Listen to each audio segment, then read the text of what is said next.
The moment in your life when it's time to awaken. You stumbled upon the cottage, no mistaken, divinely orchestrated. Meet Auntie Karen, who knows where you've been searching for that clarity in this moment in life. When you're feeling so alone, Karen's cottage is here to be a second home. We all have a common bond. Auntie Karen, the responsibility she's been given, that's what comes with psychic ability. You have to deliver in truth and humility. She's tapped into the divine. She knows that every person is here by universal design.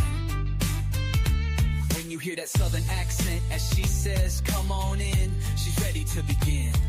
The duality of the Gemini personality is absolutely a reality. Don't let the sparkle in her eyes be misleading. That she will spring into action if you want a reaction. Not even a fraction of what she's got to unleash. Suggest you respect with the rest. This is her space. Don't forget about her twin who's not afraid to catch a case. If you get in her face, this is the cottage, come on in. Now your journey can begin here at the cottage, come on in. Welcome to the cottage, welcome to the cottage. Come on in as your journey begins. Journey begins, come on in. She's ready. Hey y'all, what's up? Welcome to the cottage. Welcome to mini readings. How you guys doing? Welcome everybody. Hello Emma, how are you? Good to see everybody. Let's clear some energy. We always do the sound bowl before we do mini reads. It's kind of a little tradition. So let's do that real quick. Hang on.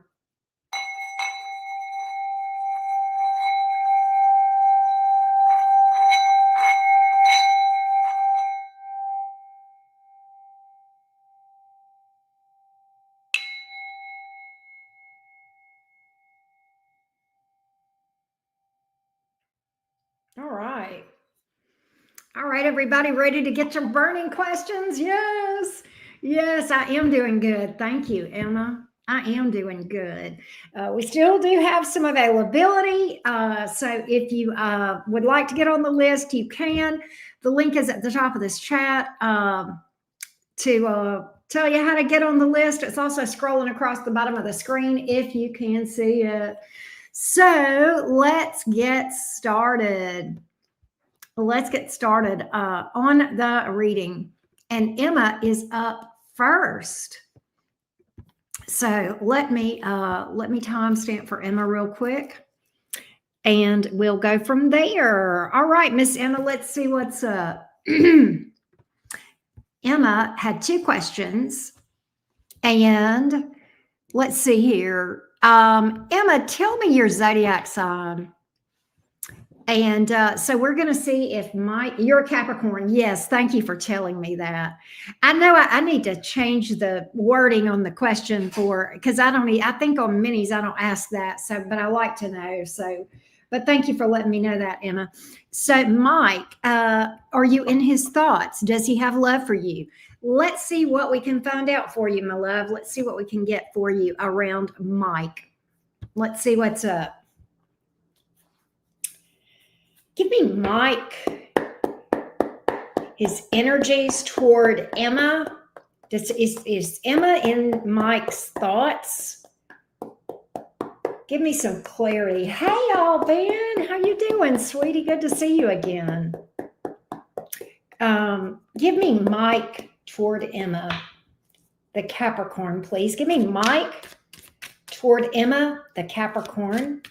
Give me Mike toward Emma, the Capricorn. Mike toward Emma, the Capricorn. Give me Mike toward Emma. Give me Mike toward Emma, please. Give me Mike toward Emma. Do we see Emma in Mike's thoughts? Let's see. Mike toward Emma, the Capricorn.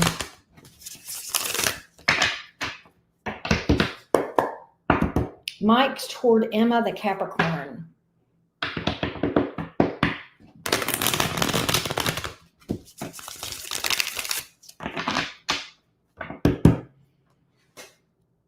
Mike toward Emma, the Capricorn. Do we see Mike thinking of Emma? What can we tell Emma about Mike?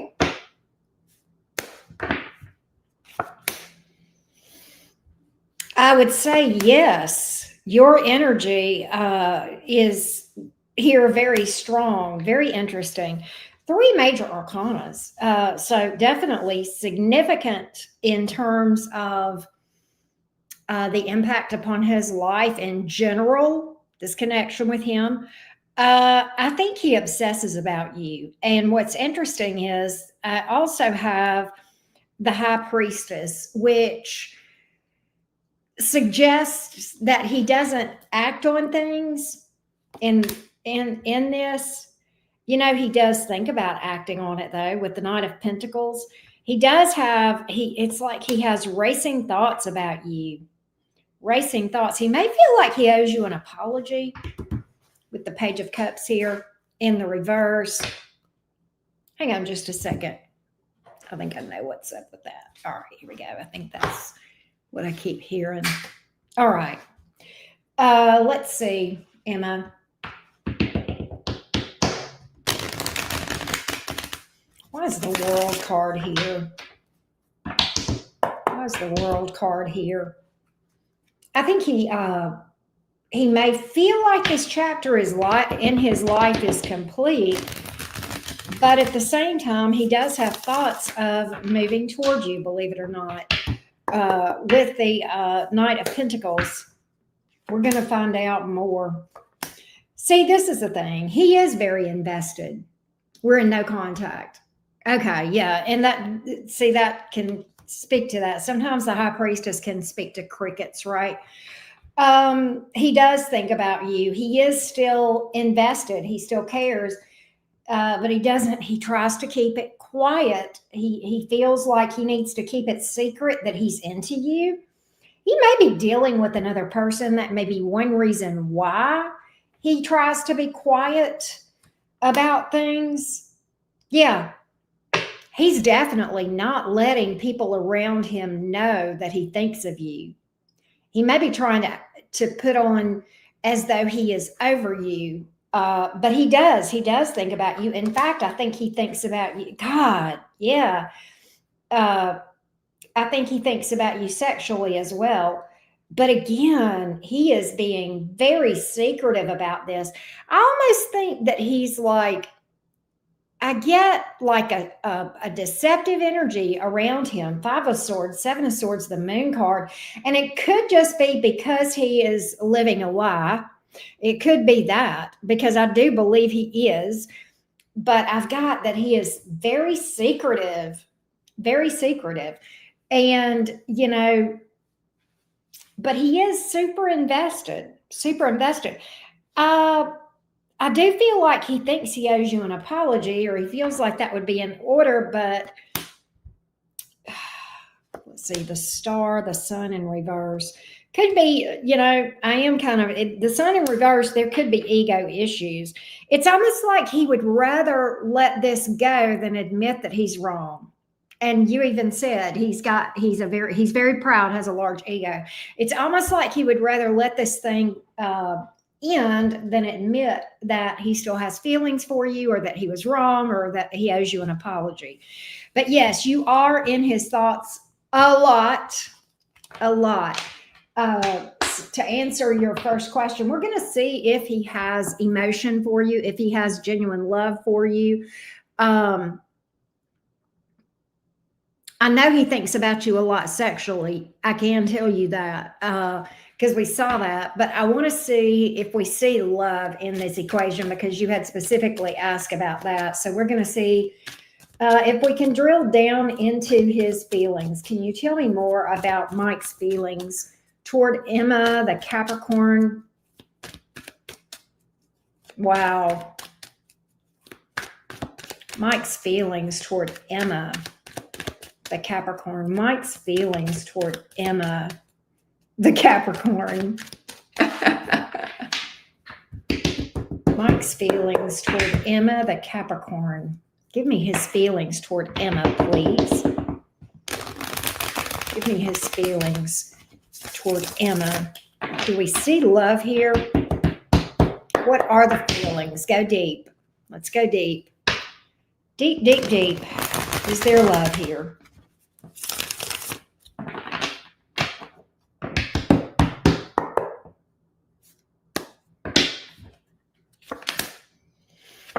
Wow. Yeah.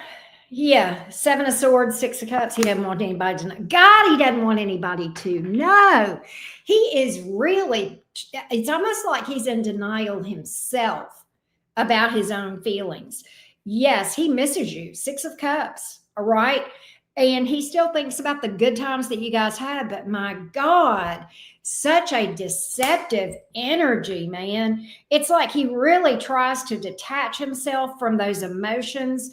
I do get a stubborn energy from him, particularly with the King of Swords here. Nine of Wands in the reverse. It's like he just does not want to have to deal with it. He keeps tabs on you, by the way. But yes, he does have emotion. The Six of Cups. He does keep tabs on you. I don't know if you're aware of that. He tries to figure out what you're doing and what you're up to. He may watch your social media, something like that, but he's keeping tabs on you. He's determined not to act on this, but he does think of you and he still has love for you. So there you have it. There you have it. But God, he is stubborn. Woo! And he is absolutely just really, I just keep picking up this energy of really hiding those emotions. True, true. Could be a fake account too. You never know, right? Hey, Carissa, what's up? How you doing, love bug? But that's what I see, Miss Emma, and I hope that helped you, love. I know.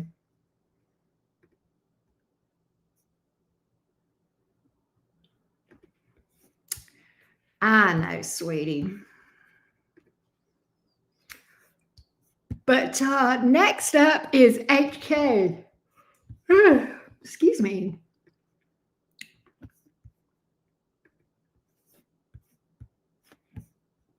What's time stand for HK? Oh, thank you, Emma. Thank you for booking, as always. Thank you. All right, so next up is HK. And HK is in no contact, in separation with a Gemini.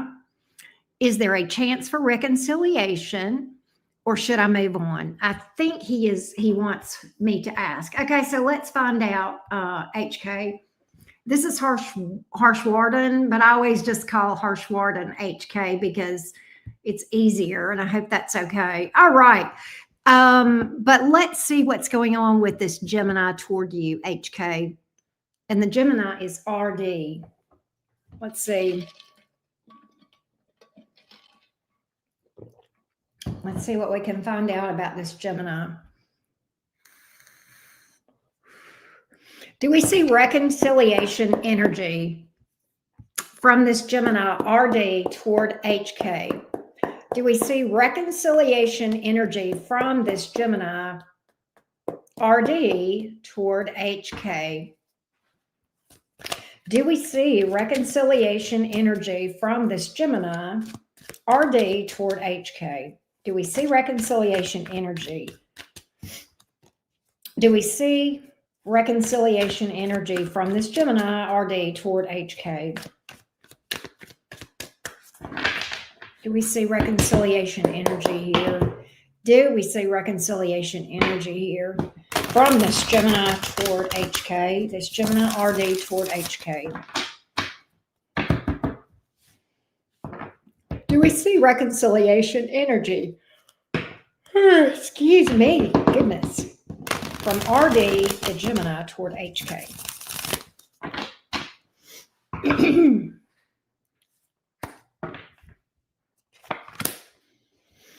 Page of Cups in the reverse. Ace of Pentacles, Seven of Swords. Why is the Page of Cups here in the reverse? Ace of Swords. Queen of Swords in the reverse. Okay, this is what's interesting. One of two things. Either the Gemini is being stubborn and not wanting to admit that they are wrong or that they owe you an apology, or they may be mad at you and think you owe them an apology. There's trust issues between you two with the Seven of Swords here, or deception. Seven of Wands here in the reverse, Six of Cups. Well, and it could just be that the Gemini is in denial about their feelings. That could be why that Seven of Swords is here. Seven of Wands in reverse, Six of Cups in the upright. Gemini does miss you. Gemini thinks about you and has feelings, okay? Give me more on this. I think Gemini is trying to move on to something new. I think Gemini is trying to move on to something new. The problem is Gemini still has a lot of deep feelings for you that really are in, trying to kind of repress and act like they don't care and all this kind of stuff. But I do not see I just don't see reconciliation energy. But I will tell you, I think this Gemini may rebound if they have not already done so. But I see Gemini just leaving this be. I don't see Gemini moving toward you. There's love here. I will see, because I know, HK, you had thought that maybe the Gemini wanted you to reach out. What would be the result if HK reached out to the Gemini? What would be the result if HK reaches out to the Gemini RD?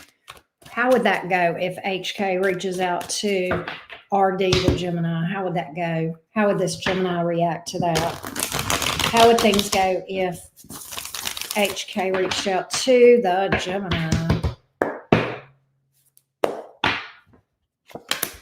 Eight of Cups. That's a card of walking away. Ten of Pentacles, Ten of Cups. Why the card of walking away and then coming back around? Two of Wands. Okay. Gemini, okay, whether you know it or not, I believe Gemini may be involved with somebody else. What's interesting, HK, is I feel like that Gemini would walk away from whoever that is to be with you if you reached out for them. That's what's interesting. They hold back a lot, but they do regret losing you. So I don't think Gemini is going to make the first move, but I think if you did, there's a good possibility you guys would end up back together. So I hope that gave you some clarity, HK. I hope that gave you some info. All right.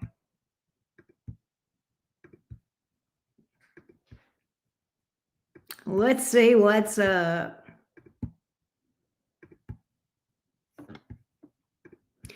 All right, give me 1 second. And next up is Cola. And Cola, I don't think Cola sent me a question yet. She did not. But she may be here. If not, I may have to come back to her.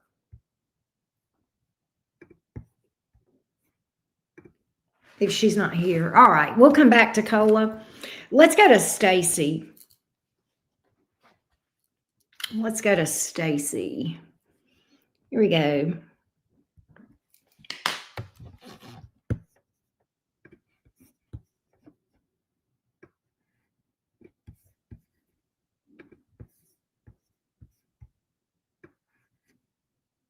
All right, so Stacy is asking about Rodney. Why did Rodney, add my friend Becky, but won't add me? Let's find out.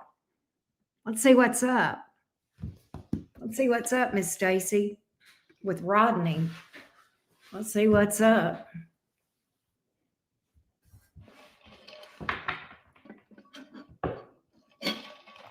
I know, right, Carissa?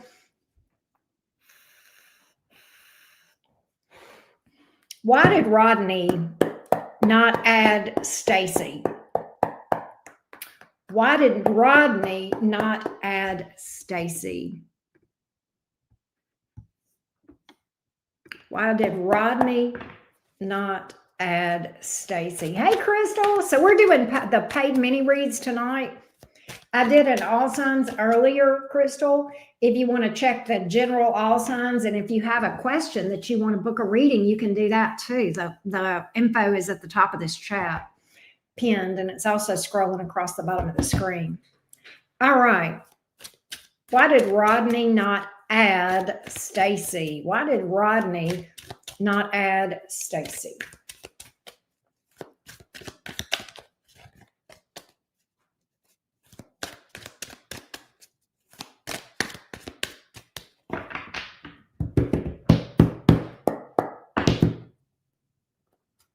Why did Rodney not add Stacy but added her friend? What's the issue towards Stacy? What's the issue here towards Stacy as far as adding her or not adding her? Why did he not add her? Tell me what was going on with Rodney.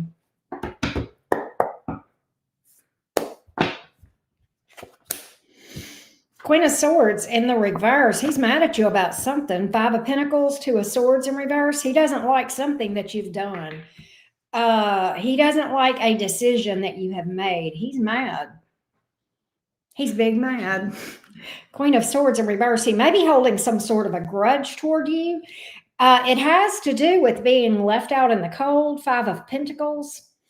He may feel like you left him out in the cold or something of that nature. It may have to do with a decision you made with the Two of Swords in the reverse or somebody that you've connected yourself with. Give me more on the Two of Swords in reverse.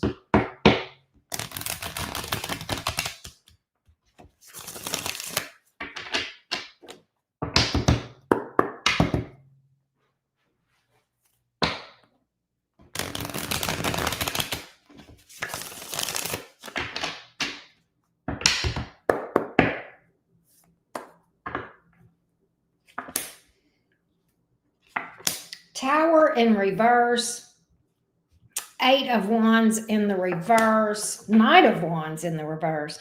I don't know if he feels like you've connected with somebody that he doesn't care for or that he thinks you should avoid. It could be that with the Two of Swords in reverse, or it just could be that there's some kind of decision that you've made that he's upset about. And the Eight of Wands in reverse, it has to do with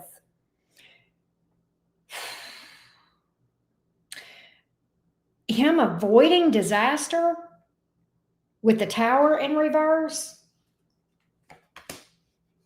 Oh, he's attracted to you too. That's another issue. He's very attracted to you, and he don't want to act on that. If you guys have history, he ain't over you. All right, I can tell you that. But there's something that has got him kind of stuck on you. But yet at the same time, Nine of Wands in reverse. It's like he looks at you like you're the hot stove that he needs to avoid touching, because if he touches it, if he even gets close, he can't resist it. Okay, and if he gets close to it or touches it, he'll get burned. That's kind of this energy. He's very attracted to you. But also I think he's got anger issues towards you, and he's holding some sort of a grudge. He may feel like an apology is due from either him to you or you to him. That could also be some of the issue with the cards that I am looking at.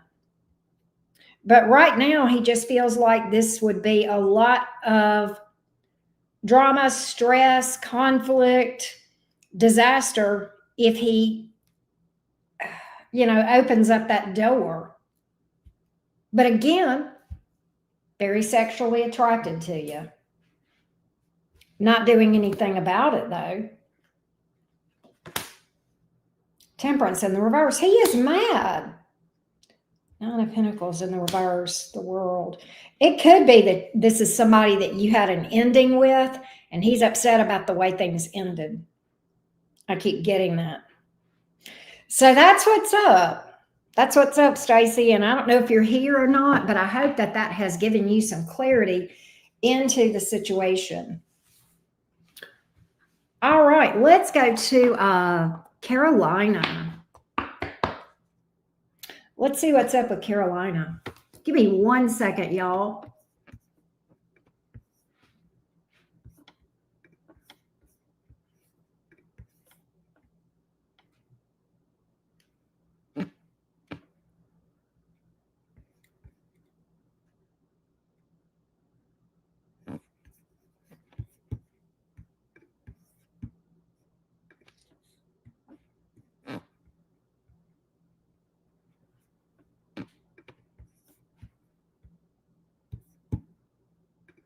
All right.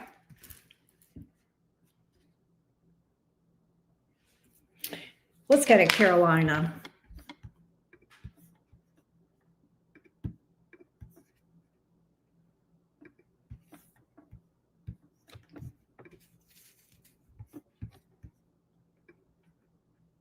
All right, let's see. Carolina. And let me timestamp for Carolina.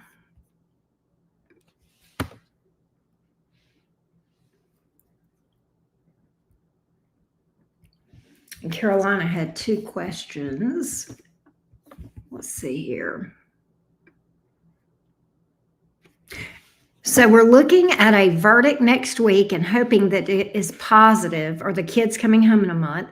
And then secondly, will we get amends from the state and my ex in the future through court? Okay. So those are pretty clear-cut questions, Carolina. Let's see what we can find out for you, love. Let's see what we can find out. Are you here, Carolina? Let's see if we can find out what we can, let's see what we can find out about court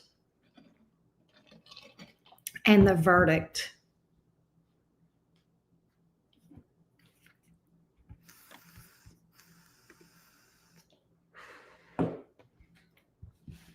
Will this verdict next week be favorable toward Carolina relative to the children? Will this verdict be favorable toward Carolina with regard to the children? Give me the energies around this verdict as to how it will affect Carolina. Give me the energies around this verdict as far as how it will be toward Carolina. Will this go in her favor? Will this go in her favor as it relates to the children coming home?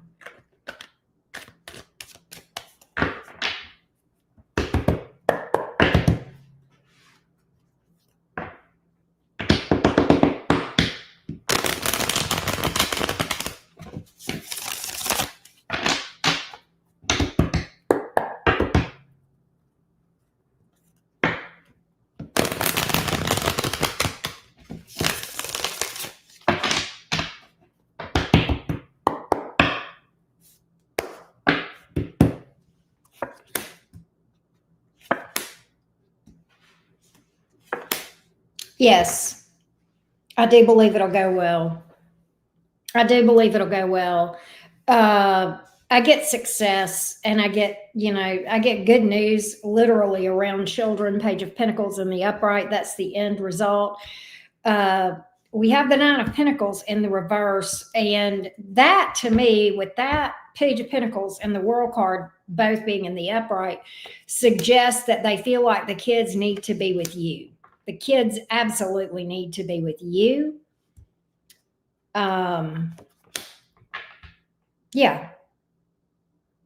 definitely.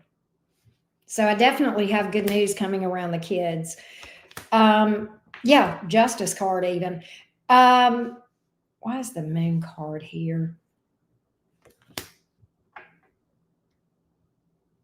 I don't know who is, there's somebody in the picture here that is trying to be deceptive. They're not going to be successful. All right. Page of Swords and the Moon card, but whatever it is, you're coming out. This is going favorable for you. All right. This is going favorable for you.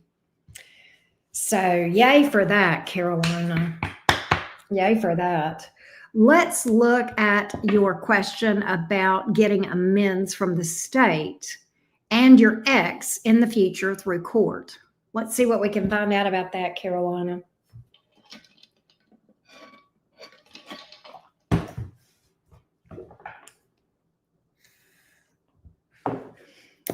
Will there be amends from the state toward Carolina? Will there be amends from the state and the ex toward Carolina? Will there be amends coming toward Carolina? King of Pentacles, I think so, but we'll find out. Will there be amends from the state and the ex toward Carolina? Do we see amends coming toward Carolina? Do we see amends coming toward Carolina? Do we see amends coming toward Carolina? Do we see amends coming toward Carolina?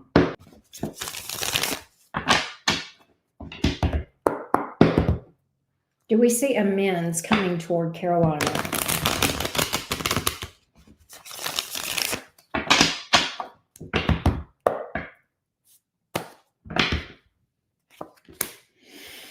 Three of Cups. I see a celebration. King of Wands. The Star. Yes, yes, yes. Remain optimistic. Your best days are in front of you. There's the Knight of Pentacles. We saw the King of Pentacles coming out. I feel like this is a financial thing. Look, Empress, you the mother. You are the mother, and you will be abundant. You're going to have everything you need. I'm just getting a lot of good energy around this thing. I've got a celebration here. I've got you being confident and carrying yourself very confidently. Definitely coming out on top. Definitely coming out on top. I love that. Page of Cups. Hell yeah. So good, good, good. I'm so glad for you, Carolina. And I hope that that will give Carolina some clarity and hopefully some smiles. All right, Patricia, I don't know if you are here, but you had sent me a Cash App, and I don't know. Let's see, did you send me a question? Let's see here. Let's see if you sent your question on Cash App by chance. Let's go over to Cash App real quick.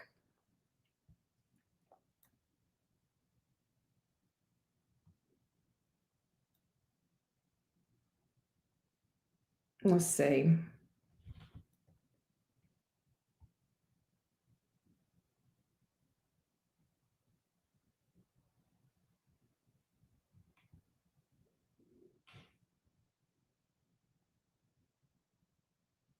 I don't think she did.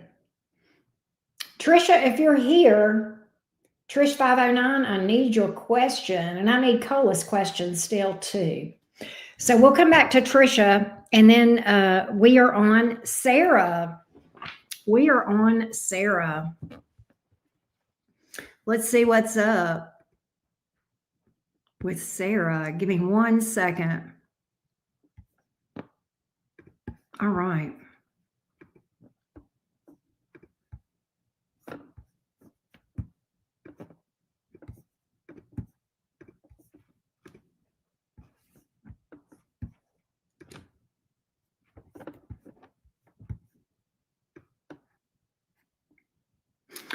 Let's see. All right. Let's see what's up with Sarah.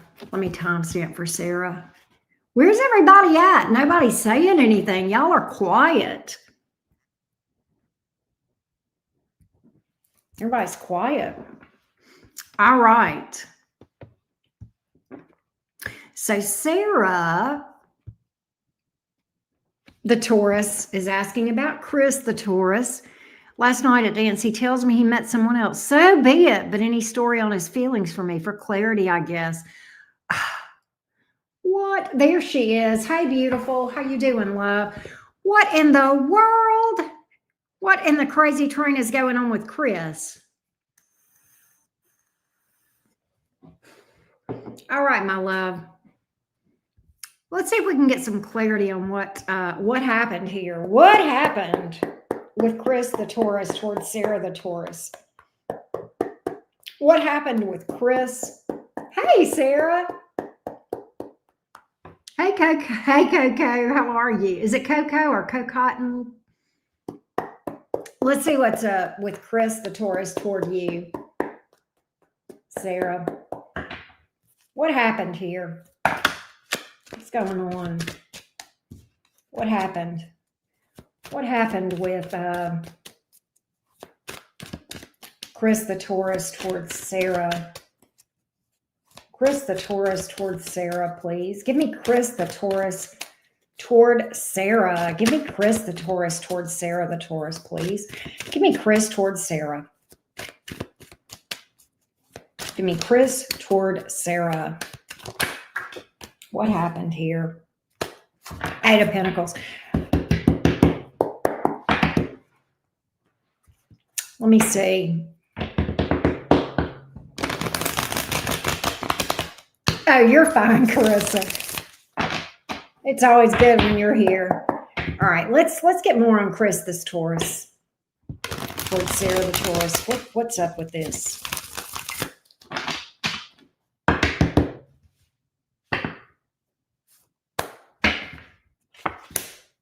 Hanged Man.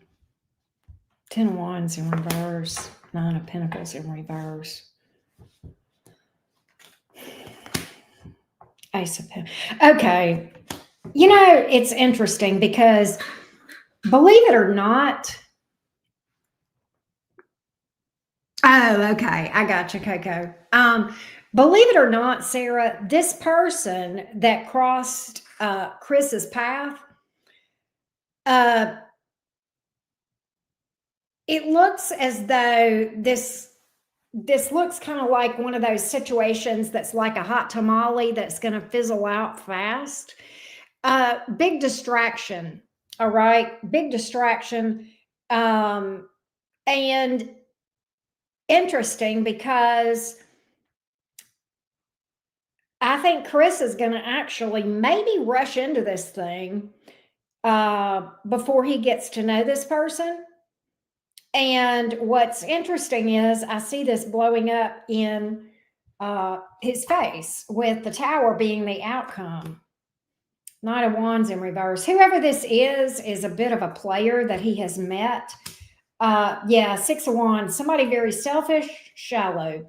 And I kind of think that this person may have appealed to him sexually. Okay, if that makes sense. And offered him something, if you know what I'm saying. Right? Oh, really? Yeah.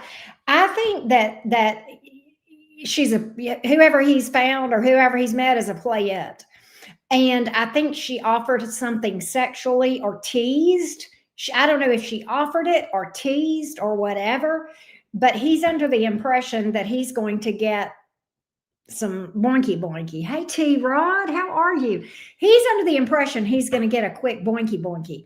What he doesn't know is this going to be a big lesson? The Tower is in the outcome on this thing. And he's all in. Yes, very much so. She's going to betray the hell out of him.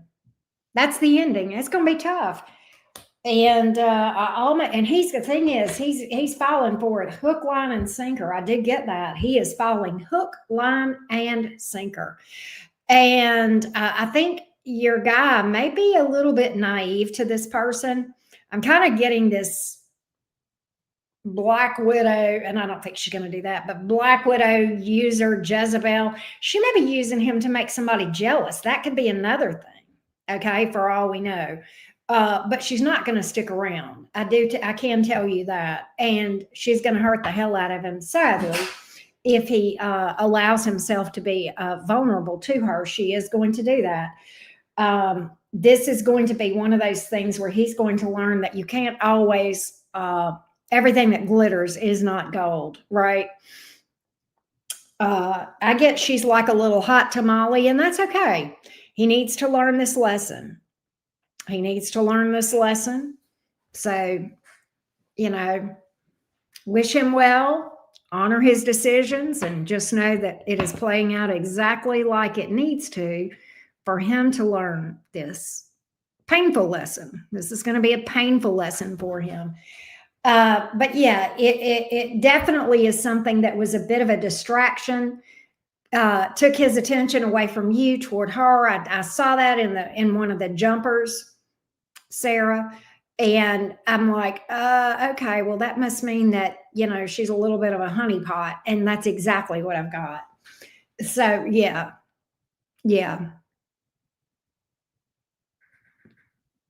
Let's find out. I do think he did, because I think she distracted him, but I will ask that question, Sarah. Give me a minute.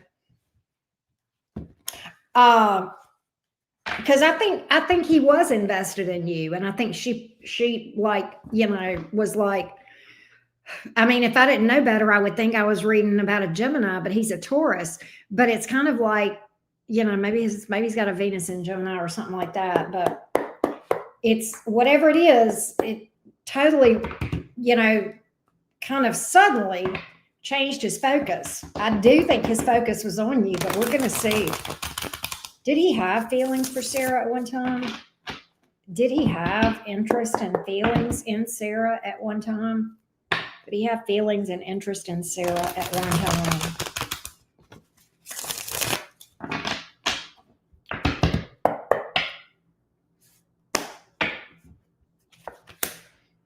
Yes, he did. Absolutely. Oh my gosh. In fact, more than he let on. More than he let on. Carissa. Much more than he let on. In fact, his feelings were very strong for you, Sarah. He kind of was thinking you were the one.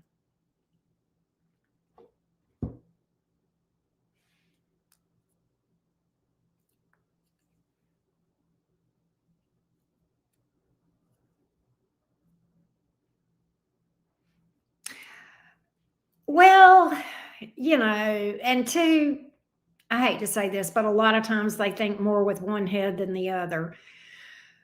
And I think that's what this is about.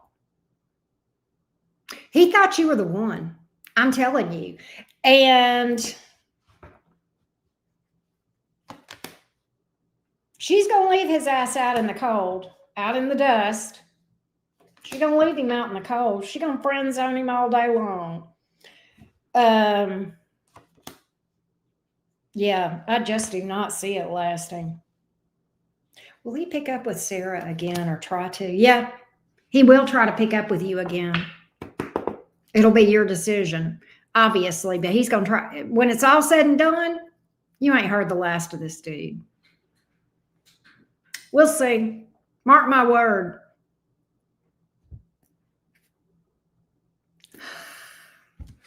I called it. I freaking called it. Oh my God, Sarah Lynn. I called it. I mean, I know some Gemini Venuses that are okay, but I know some that are cheaters. I was married to a Venus in Gemini who couldn't keep it in his pants. But I know some other Venus Geminis that are okay. It's like if you have a Venus in Gemini, you have to have an awareness of your propensity to get bored. And that's exactly like the reason I said I thought I was reading for a Gemini is it's like he got very easily distracted. And that I was picking up, you know how we Geminis can be like, oh, look, a squirrel. That was the energy I was picking up with that 8 of Pentacles, right? And so, and yeah, there are some great people that have Venus in Gemini, and everybody has crazy placements. Look, my chart is a dumpster fire, so I don't think that this is me pointing fingers, but with every placement, there can be some inherent challenges. And that's one of them with any Gemini placement, whether it's a Gemini sun like me, a Gemini rising, or Gemini moon, or Gemini Venus, right? Yeah. It's and I don't think they really mean to be players. They get bored. They get bored real quick. They get bored real quick. And they can they many of them they like strange. They just like variety, if you know what I mean. They, which was the case with the one that I was with. Yeah. And yeah, they don't mean to, for sure. Exactly. Exactly. So if Cola or Patricia is here, I need your questions. Oh, I think there was a lot of potential. I think there was a lot of potential. I saw it even now when I went back and looked. No, he thought you were the one. He thought you were the one. And that's what's crazy. That's what's crazy.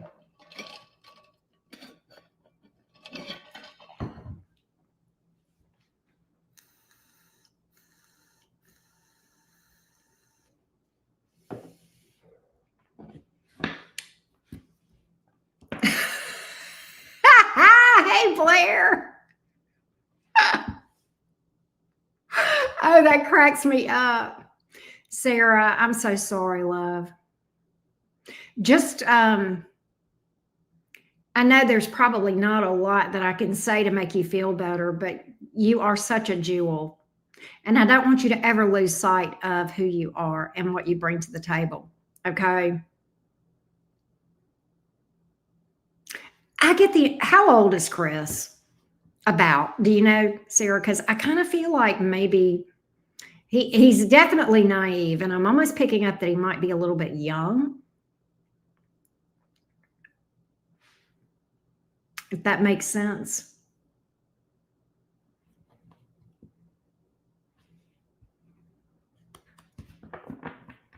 But I'm kind of curious about that. Yes, that too, Sarah. He is at dance and wants to start bringing. Girl, let me tell you something. Do not give him the satisfaction of knowing you give two fucks when he brings her. You hear me? And if you can, you take somebody too. But be so unbothered. Look, you're an empress. And don't forget that. All right. Just don't forget that. But you be so unbothered. He's being a fuckwad. He's 44 and just out of a long-term relationship. He's not naive and empathetic. Yeah. And I could see that. You know, if he's been in a long-term relationship for a while, then he may be out of the loop and not have, maybe he got into that relationship when he was young and didn't have a lot of exposure to a lot of things in the dating world. And the dating world is some kind of something in and of itself. He's sweet. Yeah. She gonna take him to the bank. She gonna cash his check, if you know what I mean. And she may literally take advantage of him financially, but she's definitely going to take advantage of him. And that's sad. But yeah, Sarah, don't let him think he can come and go, because we're not a revolving door, like Sarah said, Sarah love, like the other Sarah said. Yeah, you're not a revolving door. So yeah. Yeah, that's what I'm kind of picking up, that he's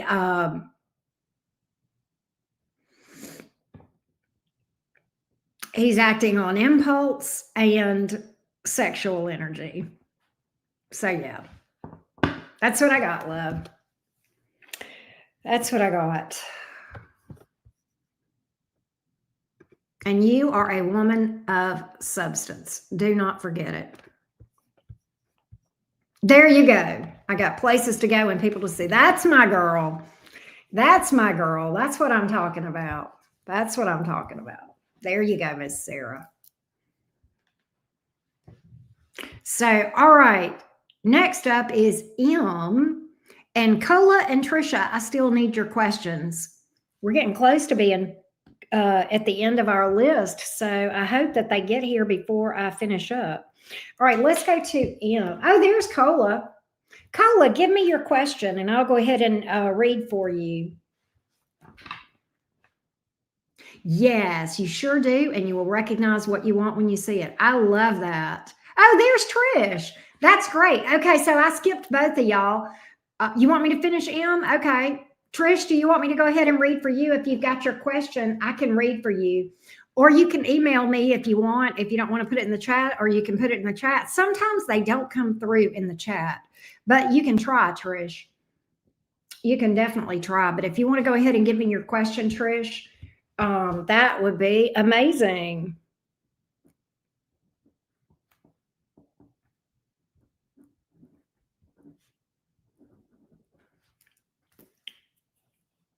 Thank you, Sarah, as always.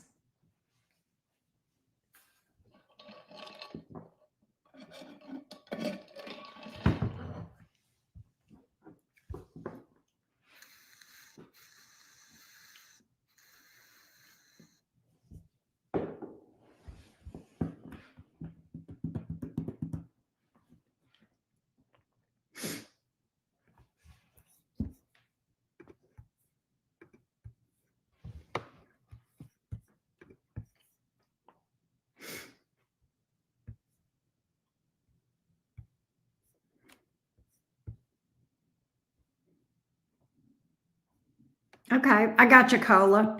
I was going to see if Trish was going to put her questions in. Oh, wow. Okay. Trish, if you put your questions in, there's hey Trista. Thank you, Trista Marie. You are amazing. You are a sweetheart. Big hugs to you. Thank you for that. That is so sweet. Thank you, love. But Trisha, if you've got your question. Oh, and Sarah, you just booked, so you'll be after Catherine. I'm going to go ahead and update while I'm waiting on Trisha's questions. Trisha, did you email me? You can just email me or put it in the chat, either one. I don't see it in the chat. It may not be showing up.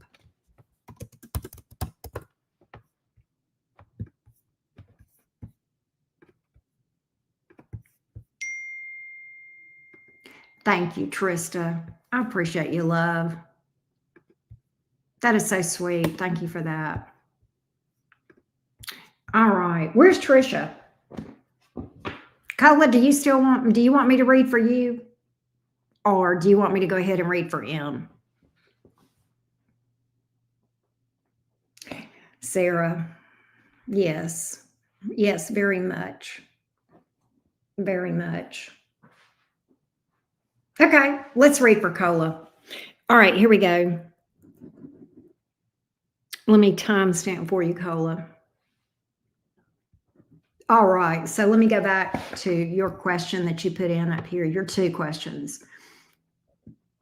Anything that comes out regarding love, and then anything that comes out regarding my time in lab. All right, my love. Give me, what does Cola need to know about love? Cola the Virgo. What does Cola the Virgo need to know about romance? Love and romance. What does Cola need to know about romance, please?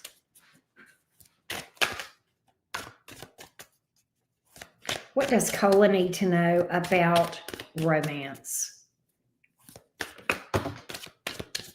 What does Cola need to know about romance? What does Cola need to know about love, romance?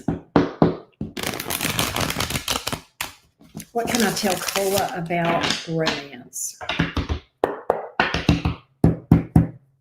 Britt girl, how you doing, beautiful?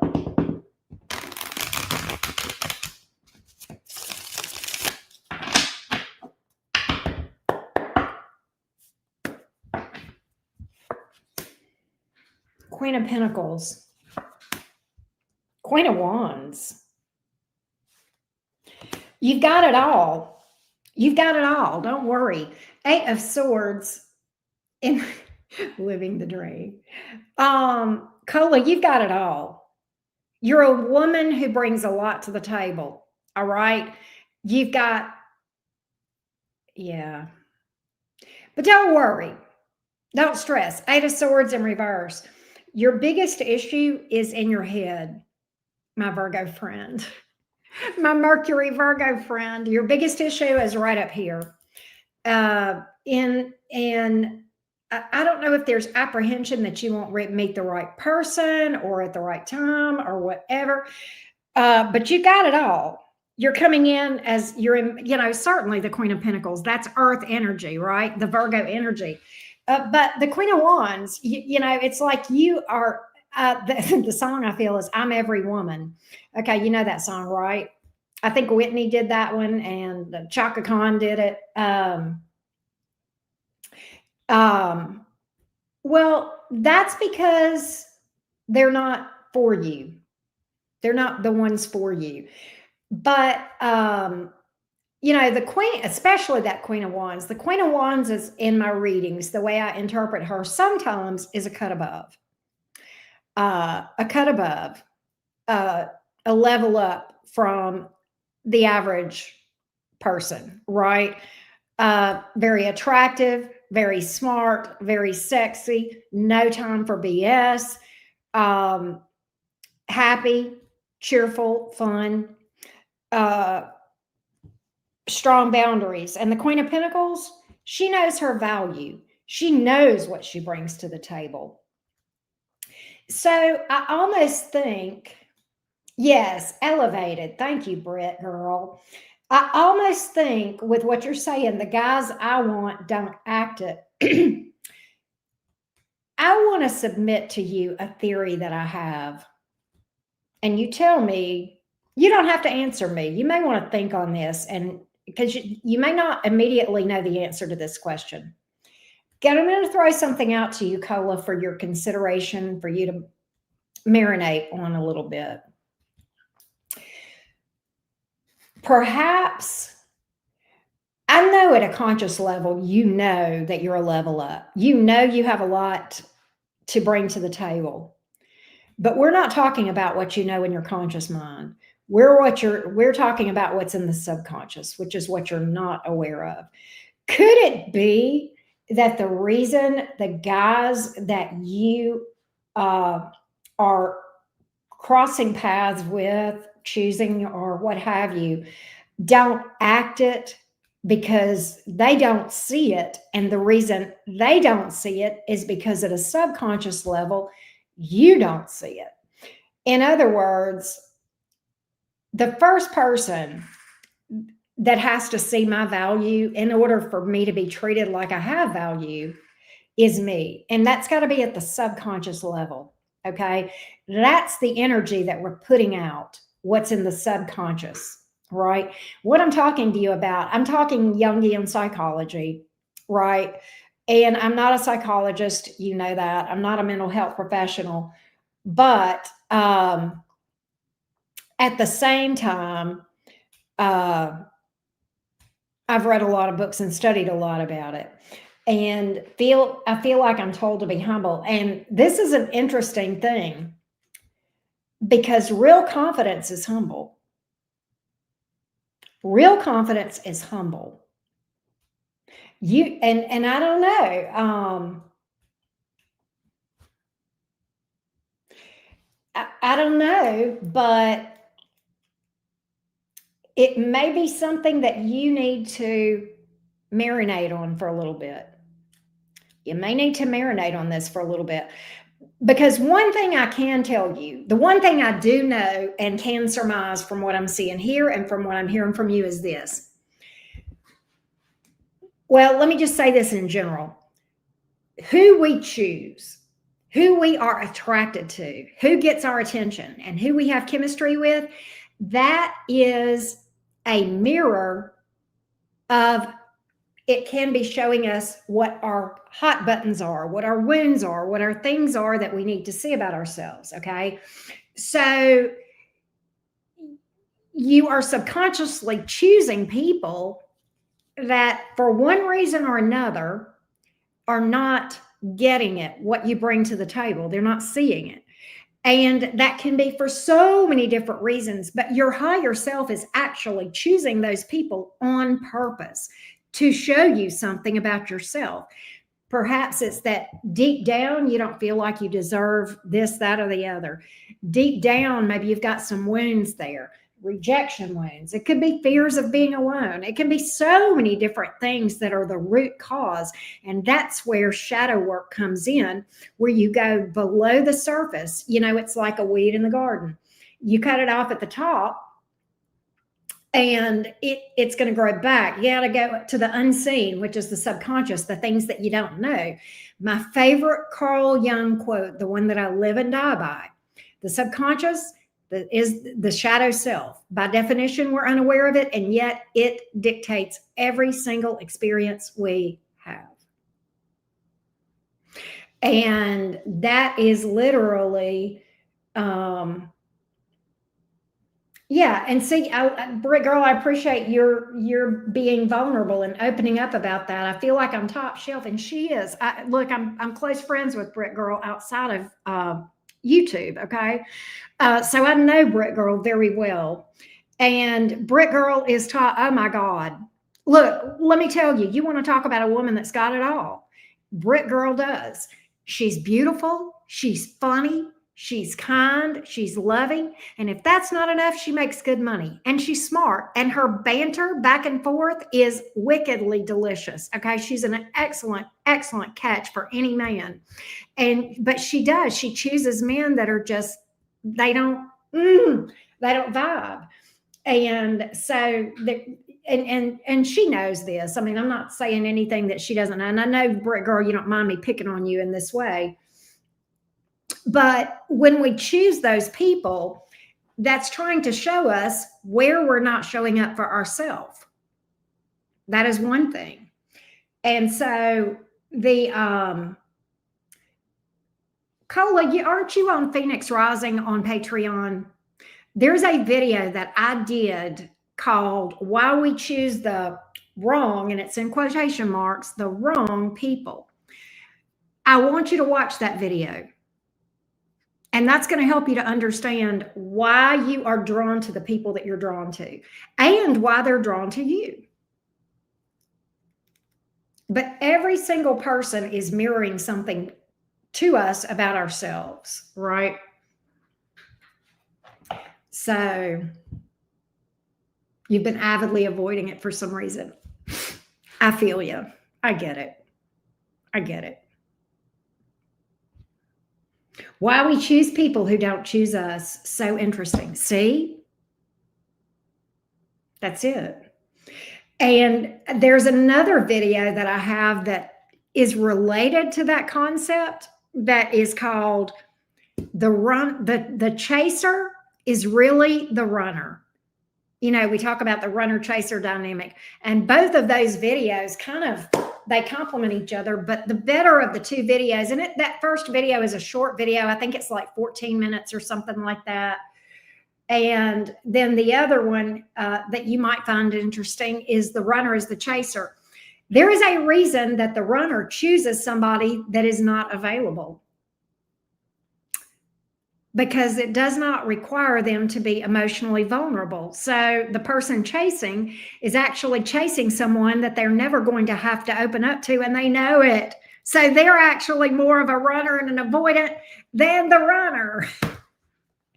So we are, we're more aligned than we think we are. This stuff is, I don't know. Anyway, but it's fascinating. It's fascinating. Human behavior is fascinating for sure. So yes, I would definitely recommend that you check that out and go as soon as I catch them. See, I just wanted to see if I could get you, but I'm not ready. See, and look, Brick Girl, I'm not judging you. I'm the same way, and you know it. You know it. Brick Girl, how many times have you seen me? Because look, it's like Brick Girl, you've seen me do this.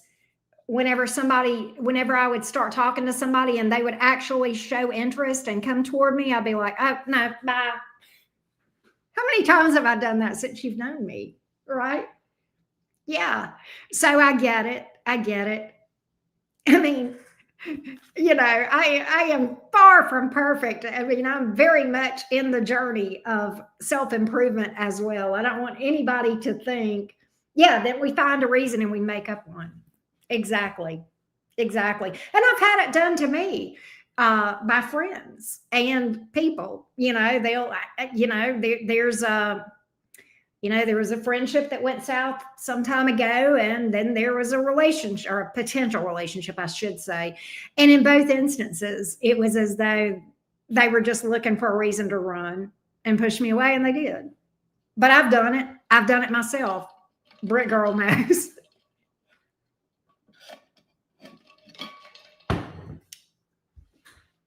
But there you go. But Brick Girl and that Scorpio rising and that X-ray vision, she can see right through my happy ass. She knows. But I hope that helped you, Cola. I hope that gave you some help, my love. But Trish, if you're here, and you want to give me your question, that would be great. Oh, I forgot. We got to read about labs. It's best I don't catch them. Yeah, I forgot, Cola. I'm sorry. I was being bonehead. I got so carried away with that question. But let's read for what you need to know about. Let me go back and look at that question again about labs.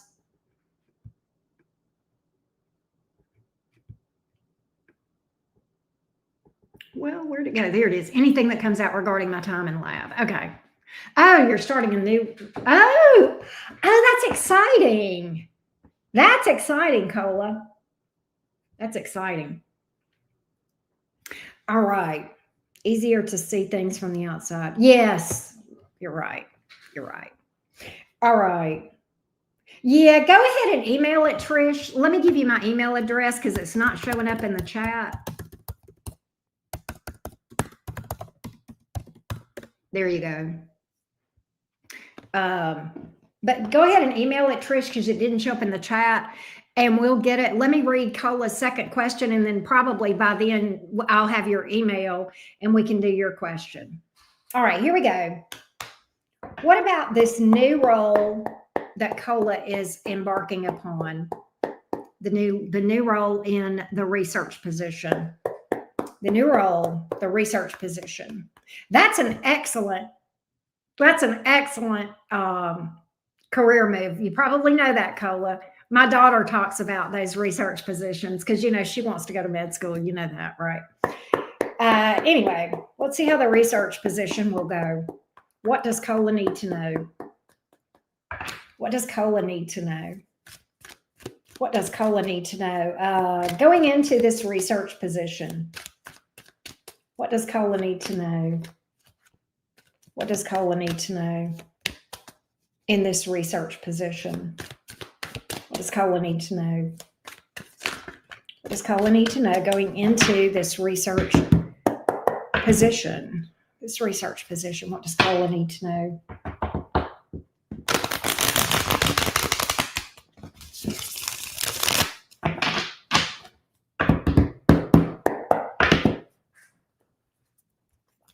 What does Cola need to know? How will this go?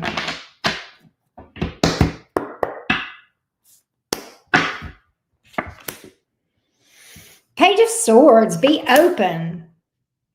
Be open and don't stress. Be open, but don't stress. Be open. It's a good learning opportunity with the Page of Swords here, but I don't want you to stress or get anxious, my dear Virgo. With the Four of Swords in reverse, this is going to be easier than you think.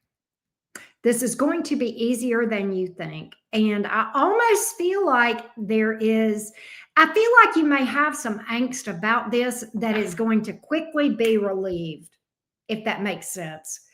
But I get it being a good learning opportunity. Yeah, this is not going to be hard. This is going to be this is a very good fit for you. 9 of Cups. This is going to be a good vibe. And I feel like it's just going to be a lot smoother than you're anticipating, if that makes sense. Right, Sarah? Yes, avoid an attachment style. But Cola, I think it's going to go pretty well. I think it's going to go pretty well. You are going to advance quickly. You're going to advance quickly. Yes, it's going to be easier, and you're going to advance quickly. I feel like what I see is you're going to start out, new. You're going to quickly become very well respected. Possibly could it be that there comes this point where you're helping others or supervising others or teaching others down the road in this role? I see you going from student to teacher, if you will, if that makes sense. It kind of more in a mentor role as you progress in this position. I don't know if that makes sense to you or not, but that's what I'm picking up. It's a boss move. It's a boss move. I really like that for you, Cola. I really, really do. Hey, Lily, how you doing?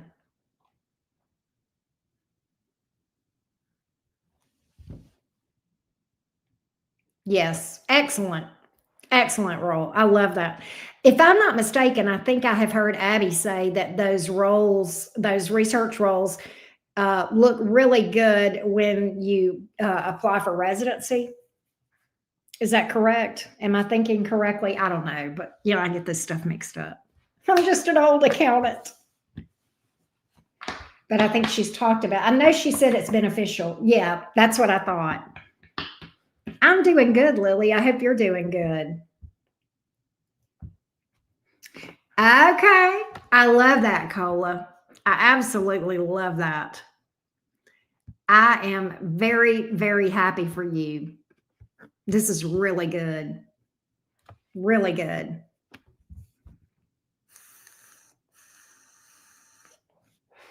It's a boss move. It's a boss move. I love that for you. Anyhow, all right. Now we're on. Let me go to Patricia. I think she sent me an email. Let's see. She did. There she is. I got you, Patricia. So let's get Patricia's question. Let me go ahead and timestamp for Patricia. Keep me posted, Cola. You know I'm invested always. I love it when people are being successful and doing well and following their passion and their dreams. That makes me happy for you, as always. Oh, this is RK.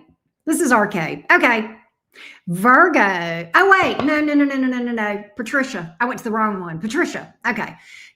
What is the reason I could not fall asleep when with Franco? Whether it was at his place or mine, for the life of me, I could not fall asleep. I find that strange. It happened a couple of years ago, but I still wonder about it. That is interesting. That is interesting, Patricia.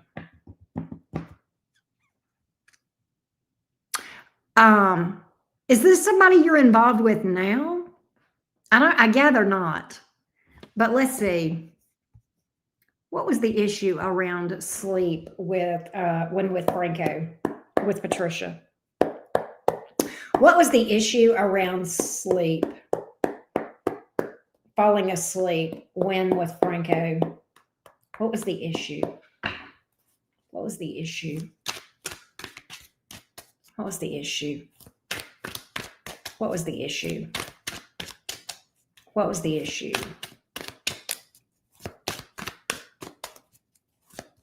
What was the issue? Okay, I got you. What was the issue? What was up with that? What was up with that?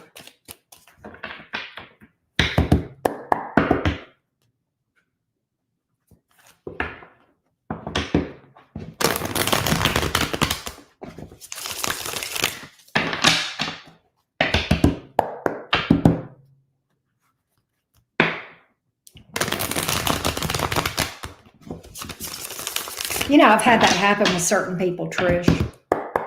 It's weird. Nine of Swords.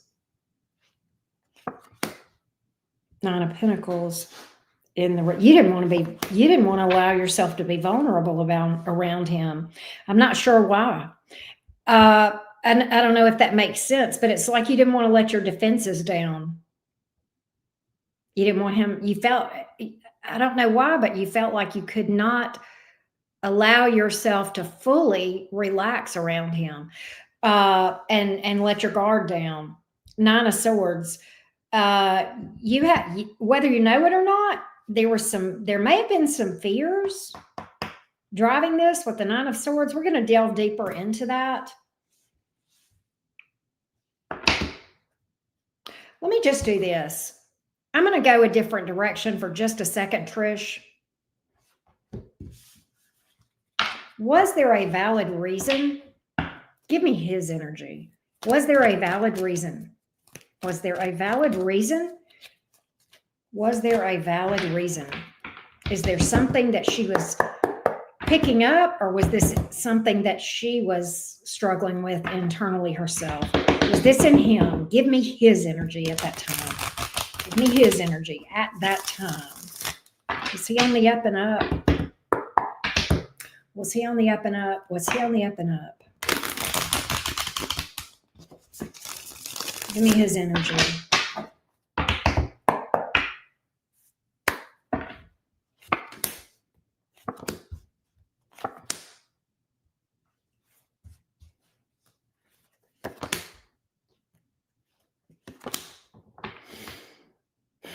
I don't think he was completely on the up and up, Trish. I think your intuition was picking up something. All right. I think your intuition was definitely picking up on something with him. And you know, sometimes it's hard to know the difference, right? Sometimes you're like, is this me because I have had issues with other people in the past? Is this me reacting out of that? Or is this person legitimately not trustworthy? I think this person may have had some issues around trustworthiness. Believe it or not, I'm picking up that there's a possibility that he may have dealt with other people during that time. Yeah, definitely that he cheated or dealt with other people. He's also very surface level. He was never as deeply involved as you are. That's another thing. And I think your higher self and your intuition were really picking up that he could not be trusted.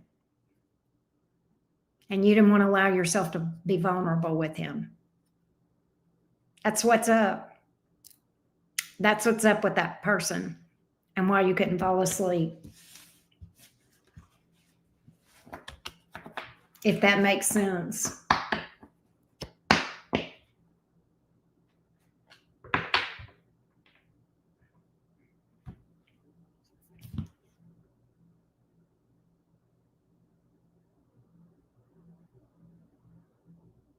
Yeah, and sometimes it's hard to know. You know, sometimes it's hard to, it's hard to tell, but at the same time, yeah, you were definitely picking up on something there. So, yes, absolutely.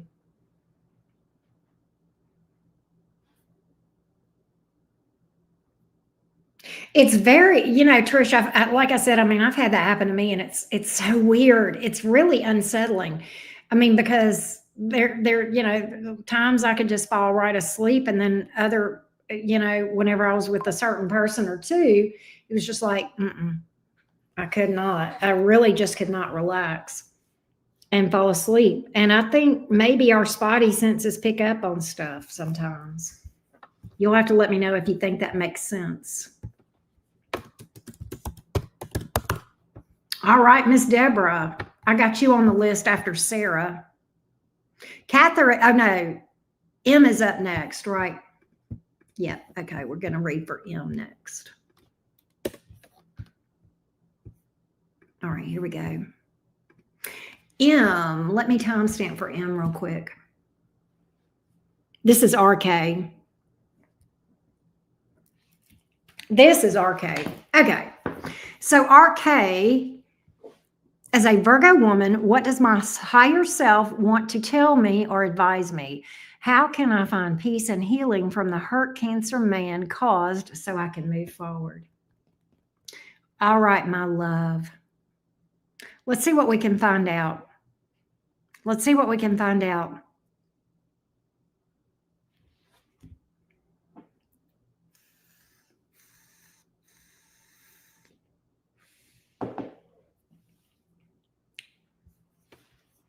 What does RK's higher self want her to know? What does RK's higher self want her to know? What does RK's higher self want her to know?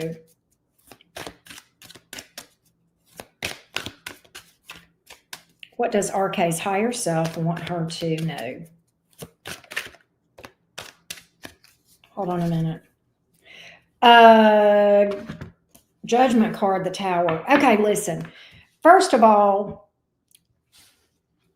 RK, be gentle with yourself.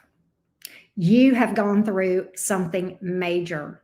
This heartbreak that you're referring to, you need to be gentle with yourself and not be so hard on yourself, not be so critical of yourself. Okay. The Judgment card, the Tower card, show yourself some grace.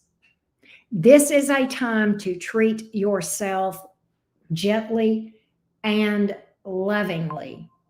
All right. Gently and lovingly. And not be hard on yourself. And I will tell you, Virgos, Capricorns are two signs, not the only signs, but they are two signs that can be super hard on themselves. The internal dialogue of people with Virgo or Capricorn placements can be ruthless. And many times we are very hard on ourselves and we think, God, why can't I get over this? Why can't I find peace after this? This is crazy. Something must be wrong with me. Nothing is wrong with you. Nothing is wrong with you. You have a heart and it is hurting, and that is okay, and it is valid, and it is normal. Okay, there is nothing wrong with that. And it takes every heartbreak is different. There are so many different variables that can come into things and come into play. There could be stuff going on astrologically between you two that created some really tough energies between you two, especially in, finding peace after the fact and that sort of thing. So I'm really getting this very strong energy to handle yourself with love and care and nurturing. Ramp up your self-care. Ramp up your self-care. It is a time for RK to show RK love. Virgos are known for service to others. Okay. That's a thing that Virgo in the sixth house is associated with. It's time to serve yourself. It's time to love on you. It's time to turn all of that inward into yourself. Be kind to yourself. Just like Britt Girl was saying, is there anything worse than heartbreak? What a wonderful feeling when you're over it, but just take your time and be kind to yourself and know that this is not going to be a speedy process. And that's okay. And if there are people around you that are saying, why can't you just get over it? That ain't your people. And that's okay, right? Yes, as Trista said, you aren't the only one who has ever gone through this. You're not crazy. And if it's taking you longer, that's okay. You're allowed that. You don't rush this process. We don't want to linger in this process any longer than necessary, but at the same time, it is necessary for you to go through the process step by step by step. And there are times that you will circle back to things you thought that that didn't bother you anymore. They'll bother you again. They'll hurt again. That's okay. That is a part of the process. Sometimes we spiral back to things many times, and that is okay. That is quite all right.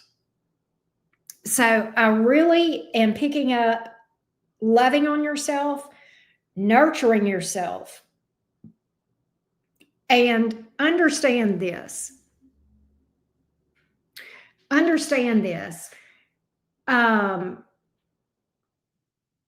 This is true universally for anyone right now that's listening that has gone through any kind of a disappointment or a heartbreak. When you realize that a person's actions has much more to do with how they view themselves than how they view you, it helps you to deal with things in a lot easier way. I'm not going to say it's going to make it easy. I'm going to say it makes it a little less hard, okay? A little bit easier, because you're going to come to a place where you realize that this was not about you. People see other people how they see themselves, okay? If I see myself from a loving space, then I can see others from a loving space. Okay. And I want you to learn to see yourself from a loving space as well, because I just get the impression that you have some very high expectations of yourself. That's a Virgo thing, and I'm seeing it in the cards.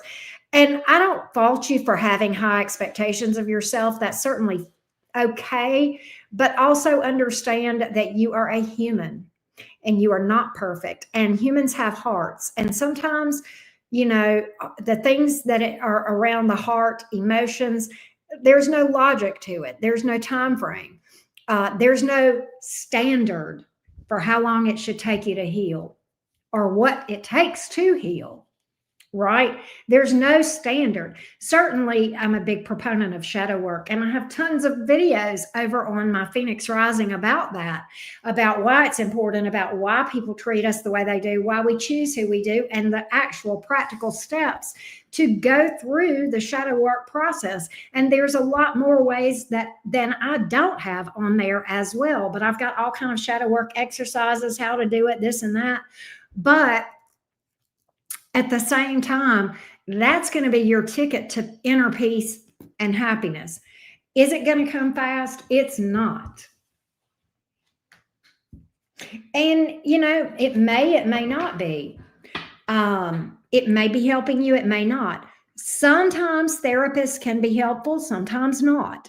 There are good therapists, and there are therapists that are just really, shitheads, right? Thank you, Prof. I love Jesus as well. I love Jesus as well. But thank you for telling him that. Return to him. I never left him.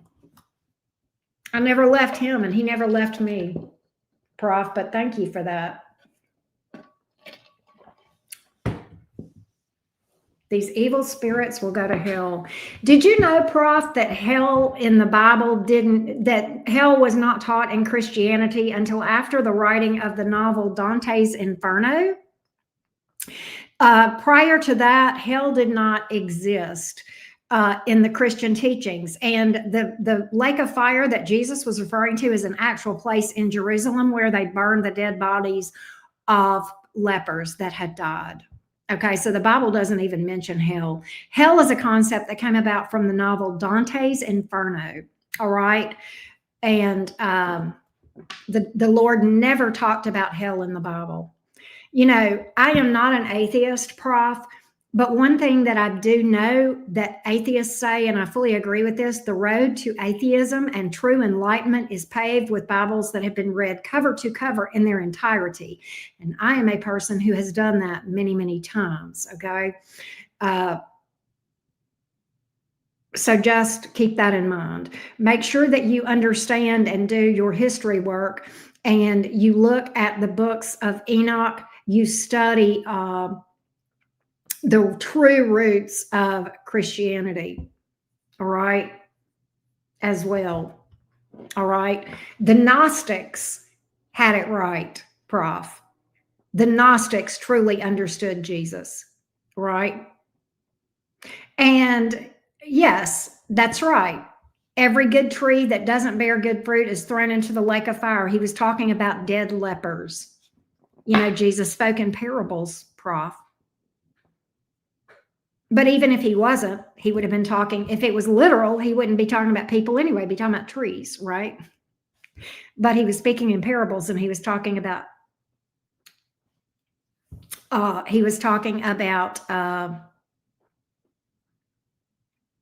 lepers, right? So, and did you know that the book of Matthew, Mark, Luke, and John, because you're quoting from Matthew there, did you know that that was written 200 years after Jesus died? Did you know that? Did you know that? Did you know the book of Enoch was left out of the Bible intentionally by the Catholics? And did you know that King James, who did the more accepted translation of the Bible, King James version of the Bible, did you know he was a homosexual? Yeah. Did you know that? I just wondered if you knew that.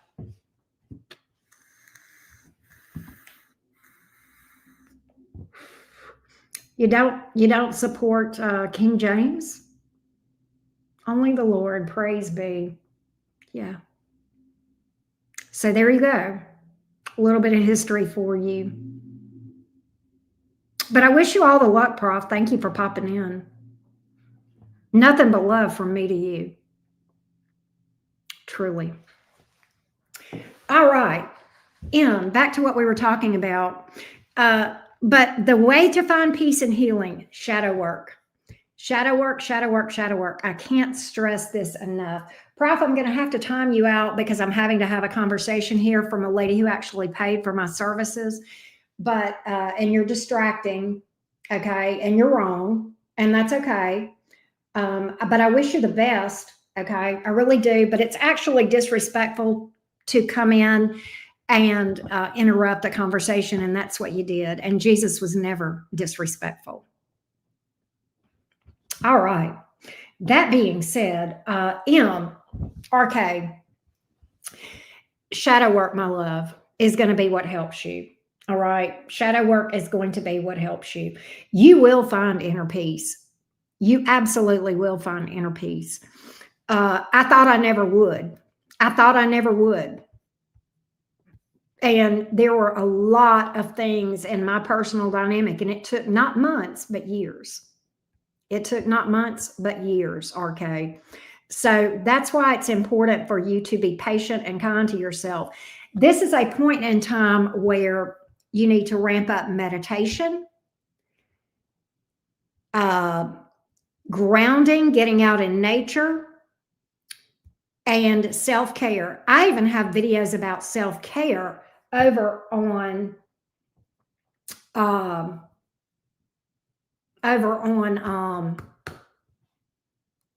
Patreon, the Phoenix Rising.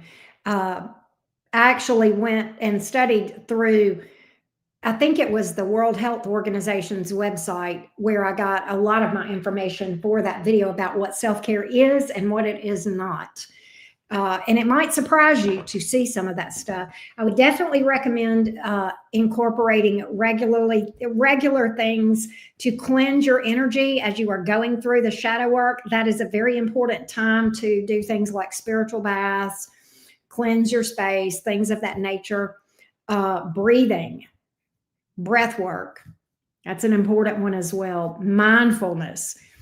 But these are the things that are going to help you. All right. These are the things that are going to help you have some perspective, RK. Yes, yoga, because of the breath work, being still, listen to what your body's telling you. That too. Yoga is a very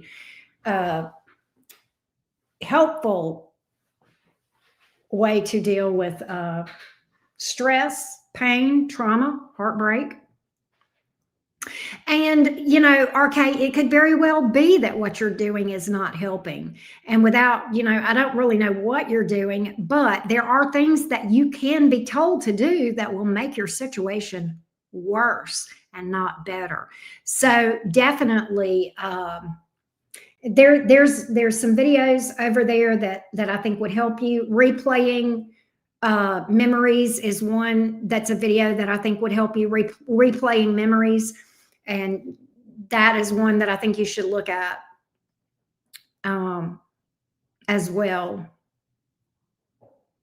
And some of the shadow work exercises, there's one of them, and I can't remember which one it is, but it's going to help you to see, it helps you to see where you're not showing up for yourself, right? And yes, journaling is a very nice tool as well. Definitely.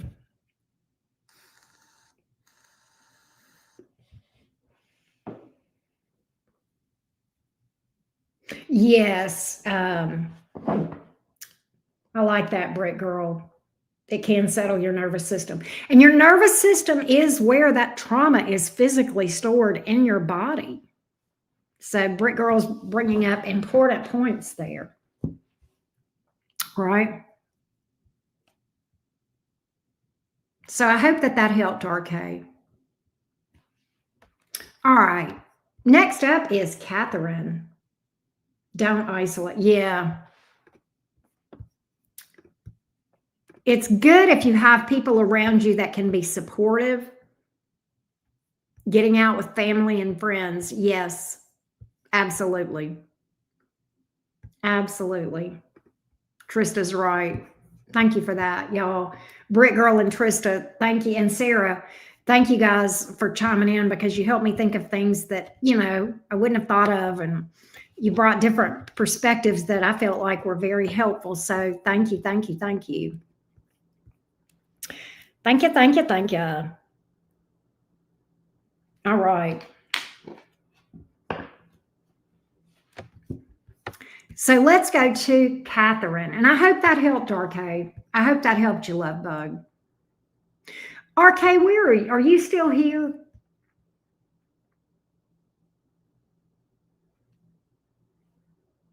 Where are you, RK?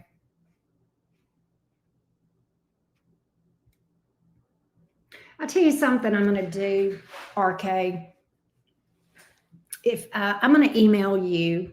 There she is. RK, give me a second, and I'm going to give you a free month on Phoenix Rising. I don't think that you are in Phoenix Rising. So I'm going to give you one free month. Okay. I'm going to email it to a link to you, but just give me 1 second. Because you've been a member of Fam Jam for a long time. So let me get that for you. Let me do it real quick.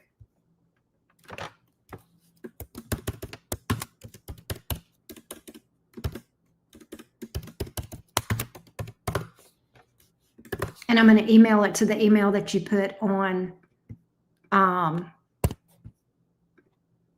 And it'll be good through the end of the month. So as long as you go in and do it by the end of the month. Hold on.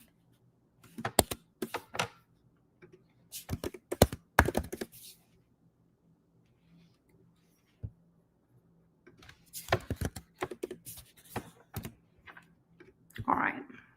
Now let me get the link. Let me see here. Yes, driving helped a lot. Absolutely. All right, let me get your email. Let me copy that and paste it over into an email.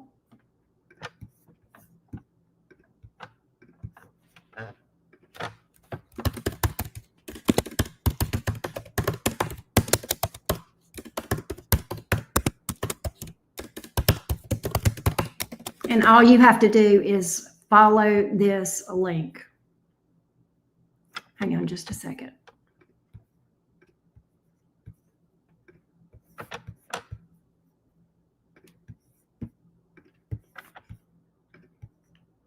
And this will get you started. This will get you started. All right. So you should have that email in just a minute. Teresa. But you should have that email, RK, shortly from me. Okay. And I hope that helps you, love. I hope that helps you.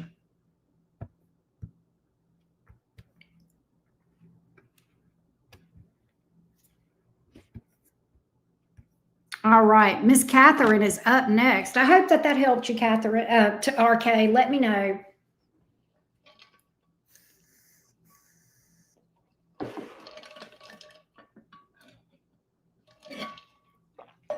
Of course. Of course. Of course. You will get through this. Brick Girl is right. Oh, this is Coco. There she is. All right, my love. Thank you for being patient. All right. Lizzie, what's up, my love? All right, so Catherine, Coco, is a Gemini. She's a Gemini like me. What are the Gemini man's intentions with me in the near future? Able to meet, build a nice relationship. He's a little slow. Let's see what we can find out on this Gemini towards you. Let's see. Gemini. All right. I bet that is a riot. All right, here we go. Give me this Gemini's true intentions toward Coco the Gemini. this Gemini man's intentions. What do we see in the future here with this Gemini man toward Coco the Gemini?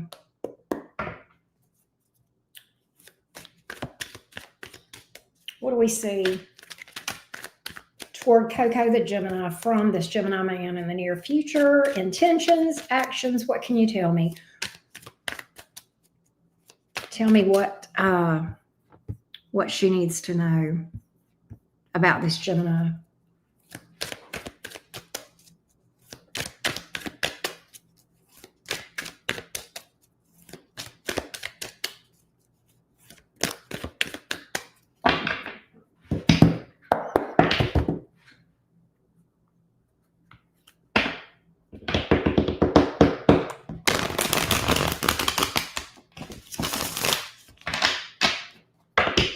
Tell me about this Gemini.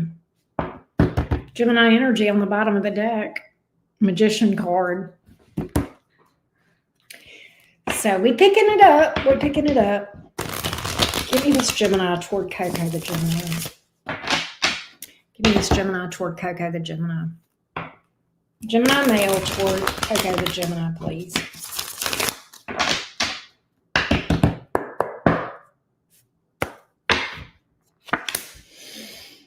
Queen of Pentacles, Six of Wands, Five of Cups. You know, it's crazy because I think this Gemini is actually starting off with a lot of admiration for you. The Gemini likes the way that you make him feel. I wonder, though, if this Gemini is going to waffle on you. Because I have the ending being like the Five of Cups, the Seven of Pentacles in reverse, and the Four of Swords in reverse. Five of Wands in reverse. Nine of Wands in reverse. Okay. I think the Gemini just, I hate to say this, and this is crazy because I know you're a Gemini, but I think this Gemini is going to get distracted, lose interest, go a different direction. I think the intentions are good, Catherine. I think the intentions are here. But here's the issue. Here's why I think this Gemini ends up losing interest. I think it comes back to that Six of Wands. Remember when I said to you, the Gemini likes how you make him feel. The Gemini is a bit,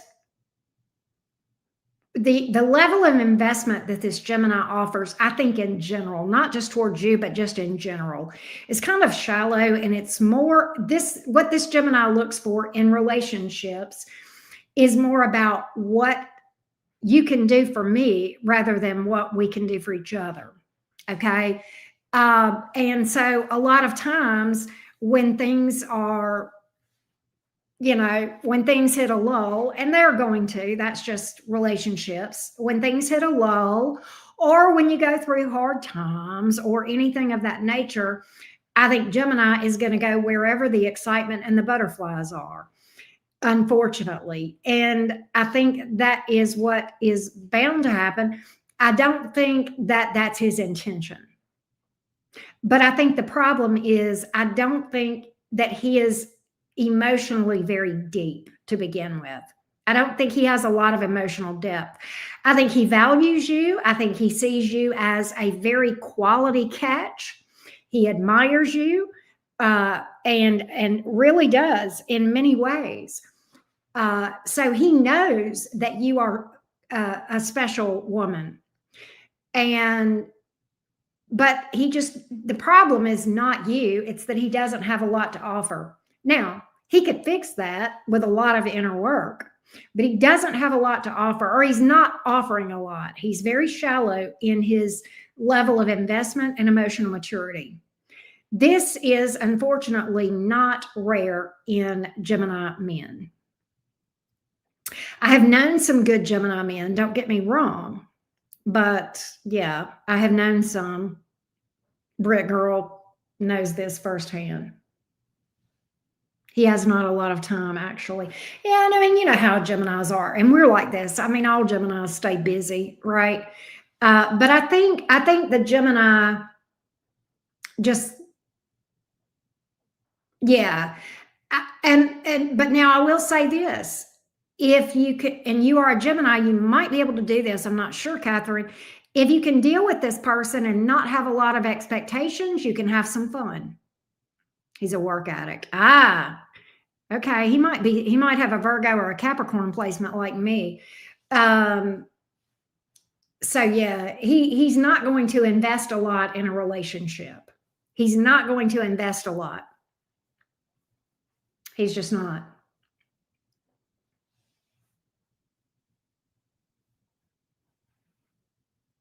He's very dedicated to it. I understand. He's the male version of me. But for real, I think he looks at you and he knows you're a quality person. You're a keeper. But I just think he's going to get distracted. I think he's just going to get distracted. And I think possibly have a tendency to ignore you. Yeah.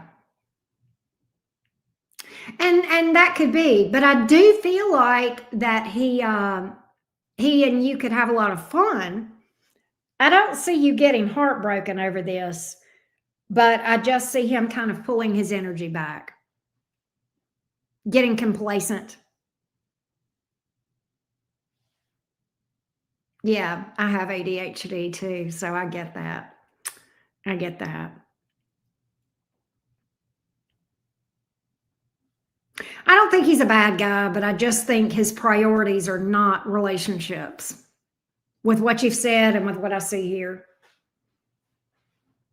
And I don't think you would ever be like, I think there'd be times you might feel ignored, you know.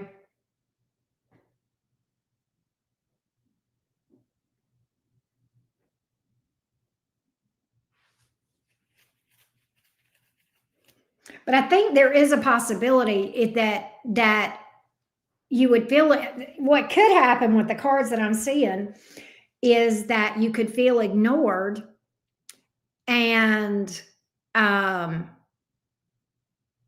at some, because he would start prioritizing his work, he would start to feel ignored, neglected. You would bring it up, it would cause drama, and he would throw up his hands and say, "This is too much." That's kind of what I think could go between you two. But I mean, talk to him and see. You could have fun talking to him for sure, right? Hey, AK, the list is still open. The list is still open.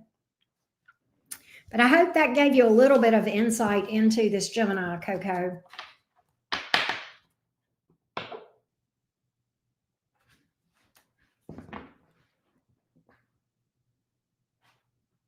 Yeah. Well, there you go. So actually, that could be you throwing up your hands and walking away. Right. Very possible. But yeah, I see it. I see it kind of fizzling out. Yeah. Thank you. Thank you so much. Keep us posted. Keep us posted for sure.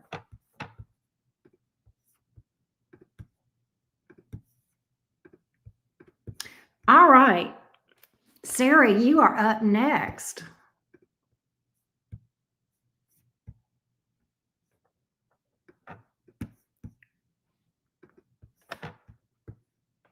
All right. Let me timestamp for Sarah. All right. Here we go.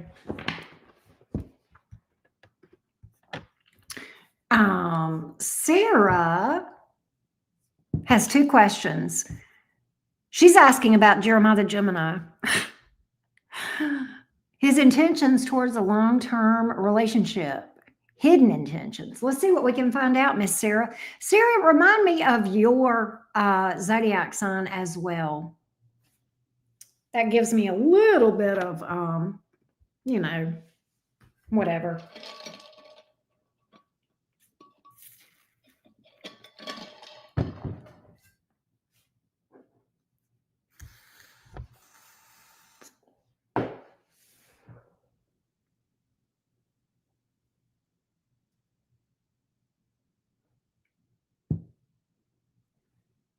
Part of me is scared.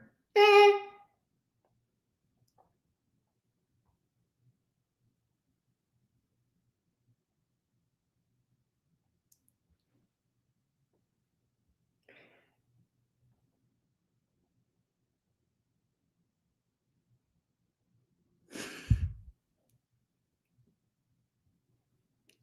All right. Sagittarius. Okay. Okay. So Gemini. You know, that's your sister sign. We're sister signs, Saggy and Gems. So let's see about Jeremiah the Gemini. Let's see about Jeremiah the Gemini. Does he have intentions of a long-term relationship towards Sarah the Saggy? What are his intentions towards Sarah the Sagittarius? Jeremiah the Gemini. Jeremiah the Gemini. Jeremiah the Gemini. Toward Sarah the Sagittarius. Jeremiah the Gemini towards Sarah the Sagittarius. Do we have long-term on the brain or in the intentions? Let's see. Let's see what's up.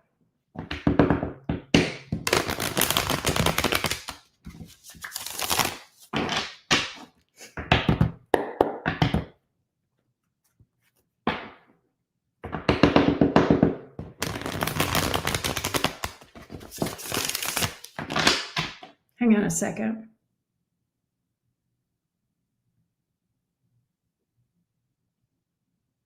All right.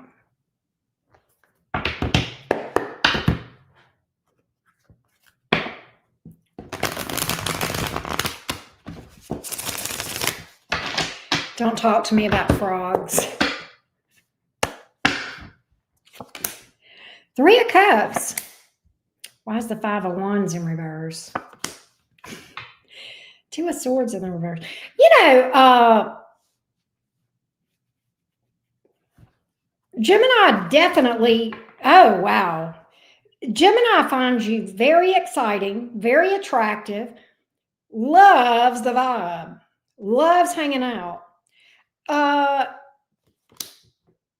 Yeah, there is, yeah. He may be a little bit slow to open up, but I see him doing that. I see him opening up to you. His intentions is to be in a long-term connection. That's Four of Wands, possibly even marriage. Two of Swords in reverse. You know what's interesting? The Two of Swords in reverse, he kind of sees you as the yin to his yang. The yin to the yang. So where you guys may be, you know, different in many ways, those ways are kind of complementary. And that can definitely be true with Gems and Sag, right? He loves your vibe, though. He loves time together with you. He has a good time with you. He thinks you're very attractive, and he sees you as that possibly the yin for his yang and something long term. You know, I feel like he likes the fact that you guys get along well, if that makes sense. You're low drama. He's telling me that you're low drama.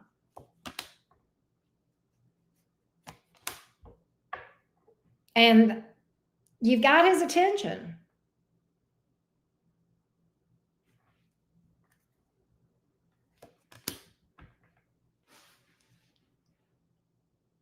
Wow, that's crazy. And I've got a balanced energy here. He's definitely invested.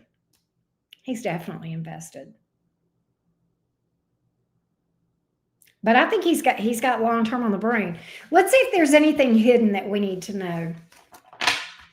Anything hidden in this Gemini's intentions, in Jeremiah the Gemini toward you. Let's see what we can find out, Sarah.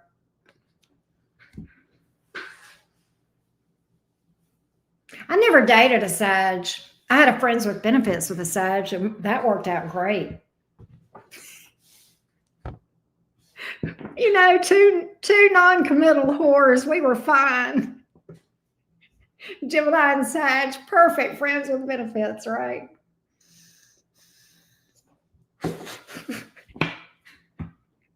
He was unavailable emotionally. I was unavailable emotionally. It was perfect. I mean, it was great. We had such a good time together. God, I really miss him, but he's in a relationship. He's in a real relationship now, and I hope he's happy. But he was perfect for me. All right. Friends for 3 years. We're just moving into relationship status. I gotcha. I gotcha. Let's see if there's any hidden intentions here, Sarah. Hidden intentions from Jeremiah the Gemini towards Sarah the Sag.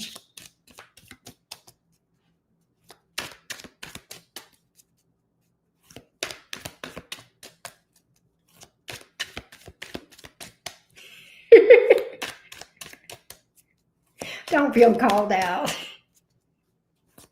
Hidden intentions of Jeremiah the Gemini toward Sarah the Sag.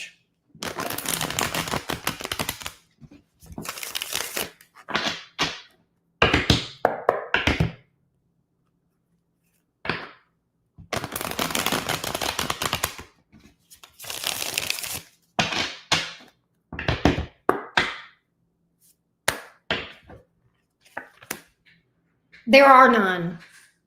There are none. This Jeremiah the bullfrog is transparent. He's honest. In fact, he does not want to screw up. He does not want to screw up. You know, he's got feelings for you. He's got feelings for you. All right. I think he's got some fears. I think that's natural, but I think he's being honest. I get complete transparency, though. I get honest to a fault. No, but like Sarah, like at the time that me and the Sag dealt with each other, both of us were going through some real heartbreak from a relationship. And so we both were, it was perfect, but we did become close friends during that time. Like we would have the Sagittarius is very philosophical. Sagittarius is also very spiritual. They think very deeply. They're fun to talk to. And man, and my Gemini brain, we would get in these long, deep philosophical conversations like about the meaning of life and conspiracy theories. And oh my God, he was fascinating to talk to. It worked out beautifully. Anyway, that was the only dating experience that I had with a Sagittarius, if you want to call it that.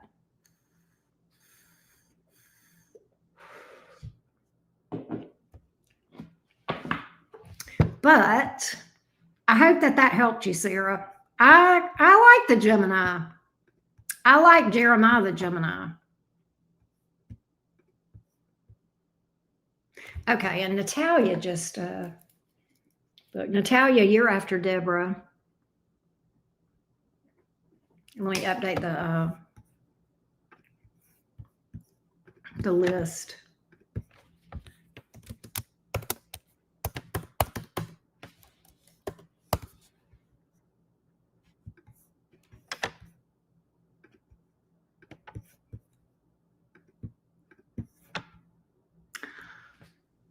Oh, wow.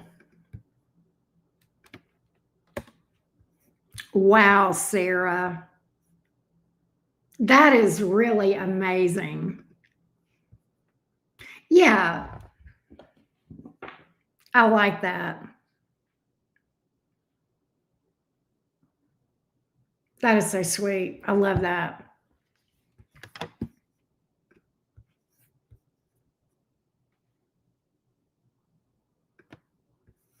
Yes, keep us posted. Keep us posted on Jeremiah the Gemini. I'm excited for you. It's nice to know a person in that way for a long time first. That's definitely that's a plus, especially in this day and age, right? All right, let's go to Deborah. There you go, RK. There you go. All right, so Deborah is a Capricorn who's been in an 8-year situationship with a Cancer. They are sister signs as well, Cancer and Capricorn. So when I heard your reading today, it so resonated. I just want a general. Okay. Are you here, Deborah? If you are here, let me know. And oh, well, thank you, Sarah. Thank you for that.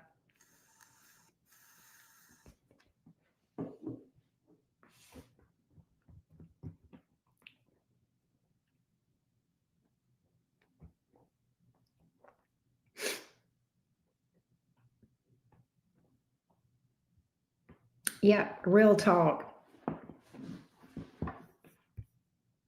So I'm thinking that she wants to know just a general situation.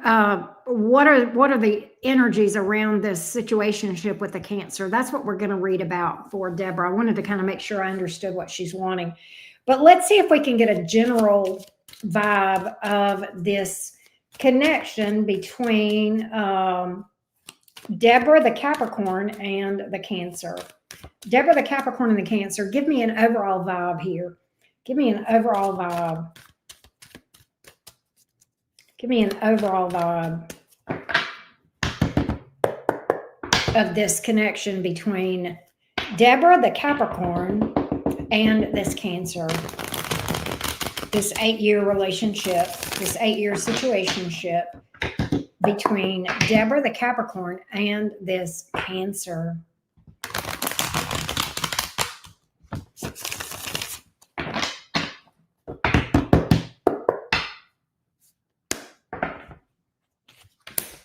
The Sun, but in the reverse, 5 of Pentacles, Knight of Pentacles.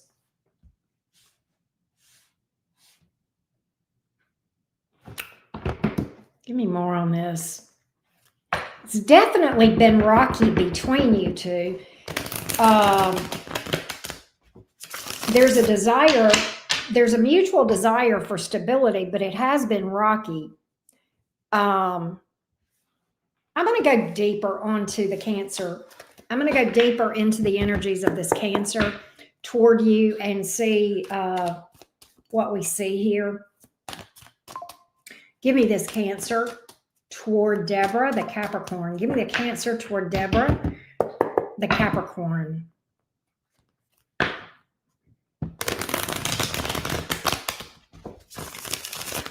Give me the Cancer toward Deborah, the Capricorn. Give me the Cancer toward Deborah, the Capricorn.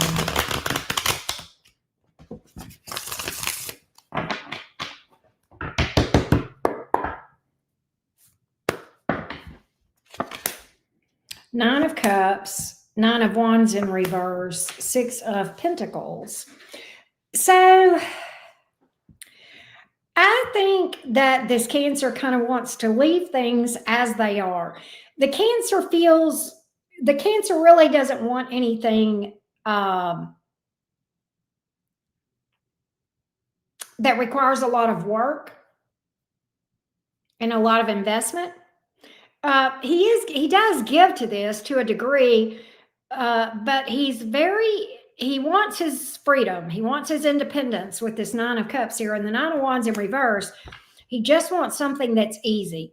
He just wants something that's easy. He doesn't want it to be any deeper. He has fun with you. He really does. He enjoys being with you. But I think emotional investment is something that he is, believe it or not, doesn't really want. Okay. He doesn't really want that. He likes the companionship, but emotionally, he doesn't want investment. He doesn't want anything heavy. So I kind of think with regard to the situationship between you and the Cancer, I think that if that's okay with you, the status quo, then he's good with it. If you ever want this to deepen, if you ever want anything more than that, it's not going to come in this connection. You'll have to, separate from this Cancer and heal from this and pursue something else. But I think if you're okay with things the way they are, then the Cancer is okay with things the way they are. But the Cancer is more about a friendship than a love relationship. He leans more toward that than he does toward actual love. That's what I get. That's what I get. So I hope that that gave you some clarity, Deborah. I hope that that at least gave you some clarity in your situation. I wish that I could have asked you a little bit more directly, but I hope at least that gave you some clarity about your situation. Rachel, you are after Natalia.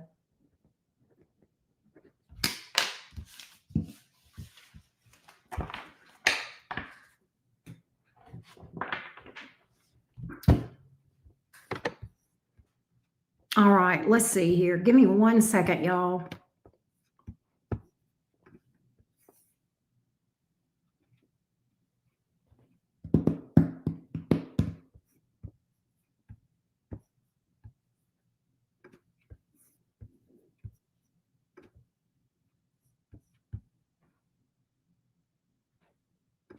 All right.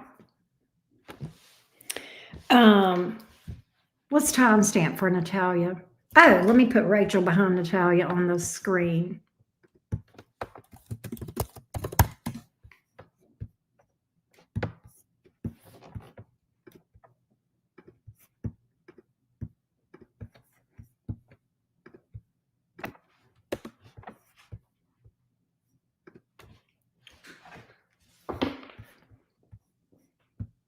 Okay, so let's timestamp for Natalia.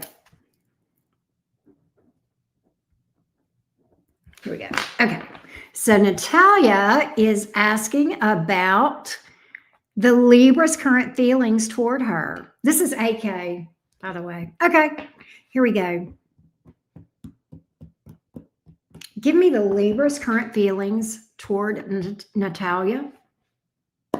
Give me this Libra's current feelings toward Natalia.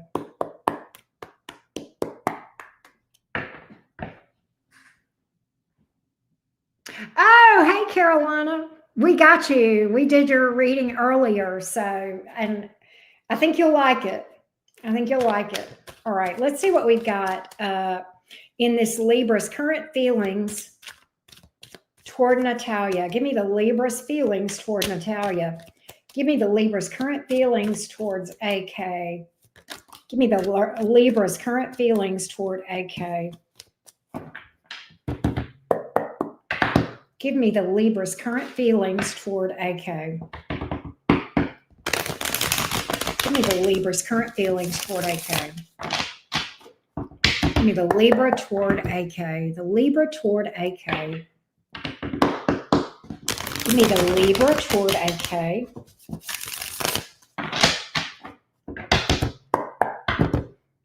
Give me the Libra toward AK.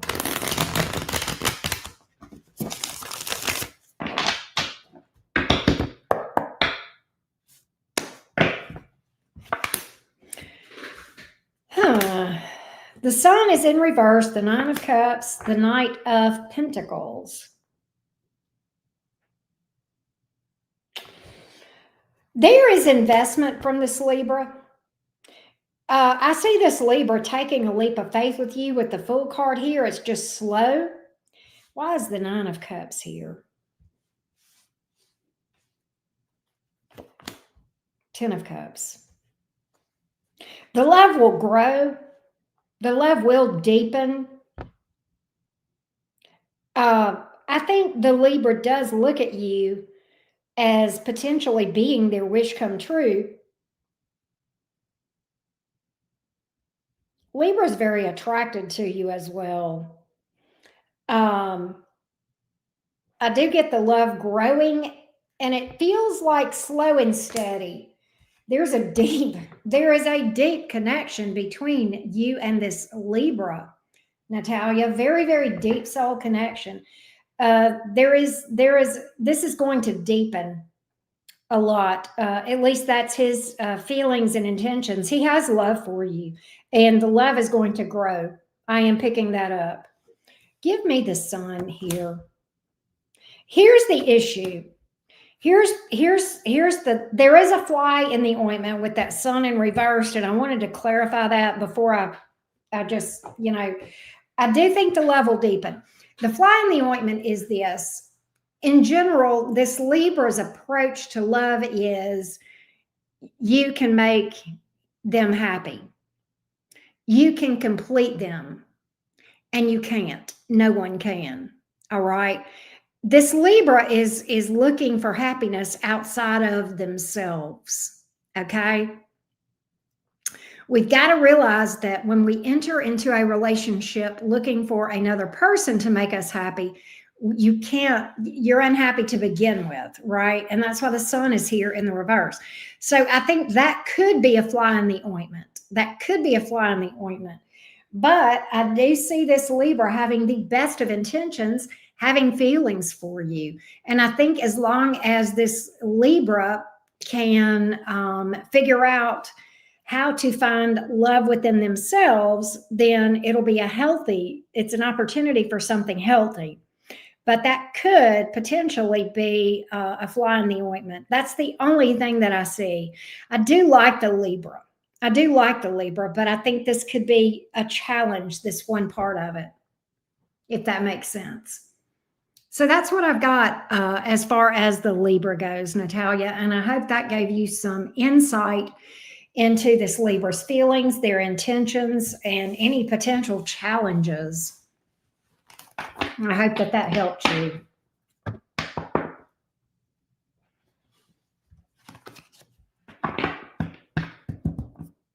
I think one problem this Libra may have is, Natalia, the Libra may have a tendency to lose their identity in relationships. Libras are one of the signs that can struggle with emotional codependency, enmeshing their identity with somebody else's, and their whole identity sometimes even becoming the connection. And so that could be a struggle for this Libra. I'm seeing some cards that could lend themselves to that.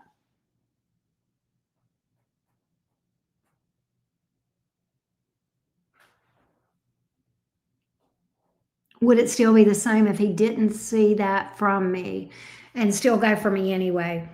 I'm a Taurus with a Libra moon. Yeah, I mean,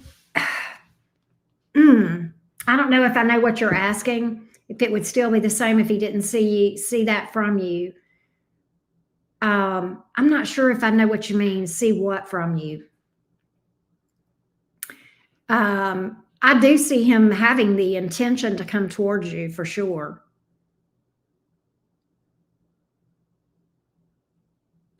Oh, well, thank you, Carolina. And yeah, we will get the timestamp up for you after the live stream is over for sure. So you can listen to it again if you want to, for sure.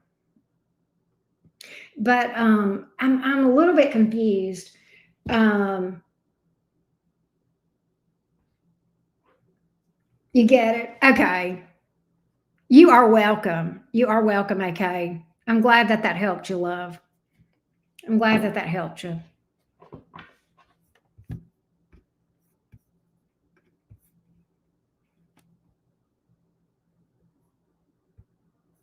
All right. And next up is Rachel. Hey, Jenny. It is not too late. It is not too late. In fact, you came at a good time. I am on Rachel. And so you would be after Rachel if you go ahead and get that in, Jenny. That'd be great. Okay, good deal. Good deal. All right, Miss Rachel, let's timestamp for you.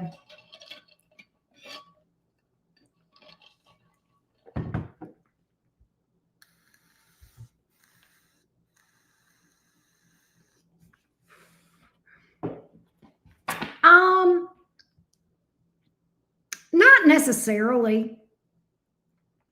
Not necessarily. And, to really I'd really have to see your whole chart to really, speak to that, if that makes sense, RK. there's a lot that can go into that question of having love problems. And it can also have a lot to do with your synastry with another person, how your placements and their placements interact. It goes far beyond your sun, moon, rising, and Venus, though, when we're looking at love, compatibility, challenges, both individually and as a potential connection. You can certainly look at your individual chart and see some things sometimes. You would want to look at things in your 5th and your 7th house. Where Saturn is in your chart is one thing. Where Pluto is going to, if Pluto or Saturn interact with your Venus, or if they're in your 7th house, those are some things that you can look at. And it goes beyond that. And then you look at, like, okay, for me, my Venus is in my 1st house, and on the surface, that sounds great, but my Venus is out of bounds in my chart. So there's that. So there is just a lot to it to answer your questions. But those are some of the first places I would look. I would look at where Saturn is. I would look at where Pluto is. I would look at how Saturn aspects your Venus. I would look at how Pluto aspects your Venus and your Sun, and a lot of other things as well. I would look at Neptune and look at how Neptune, where Neptune is in your chart. Is it in the 7th? Is it in the 5th? Is it conjunct your Venus, or how does it interact in your chart with your Venus and your Sun? That can make you have challenges. Pluto can present certain challenges. Saturn can present different types of challenges. So can Neptune, right? Oh, no, not necessarily. Not necessarily.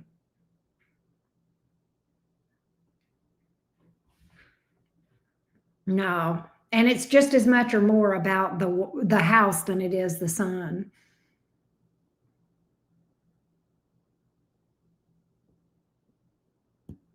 Ah, okay, Carolina. That makes sense to me.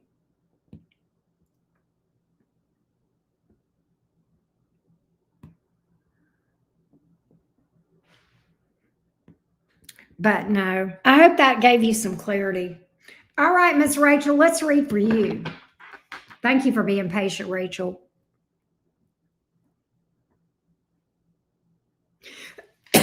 Let's read for Rachel. So Rachel is a Gemini. Asked for closure conversation with a Cancer, and he shut me down. I graciously accepted, but disappointed. How does he feel now? Done for good. Let's see what's up.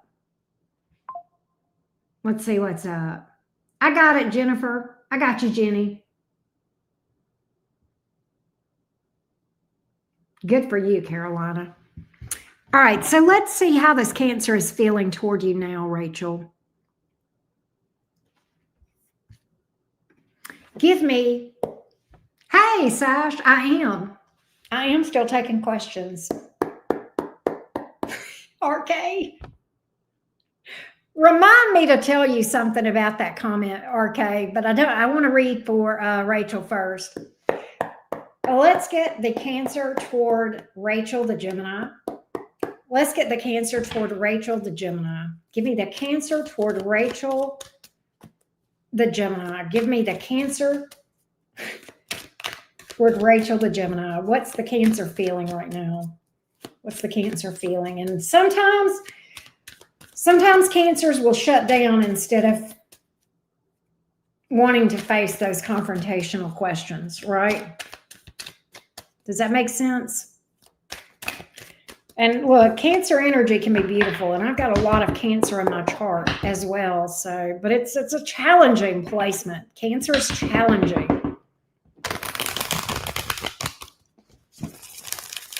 Give me this Cancer toward Rachel, the Gemini. Give me this Cancer toward Rachel, the Gemini. Okay.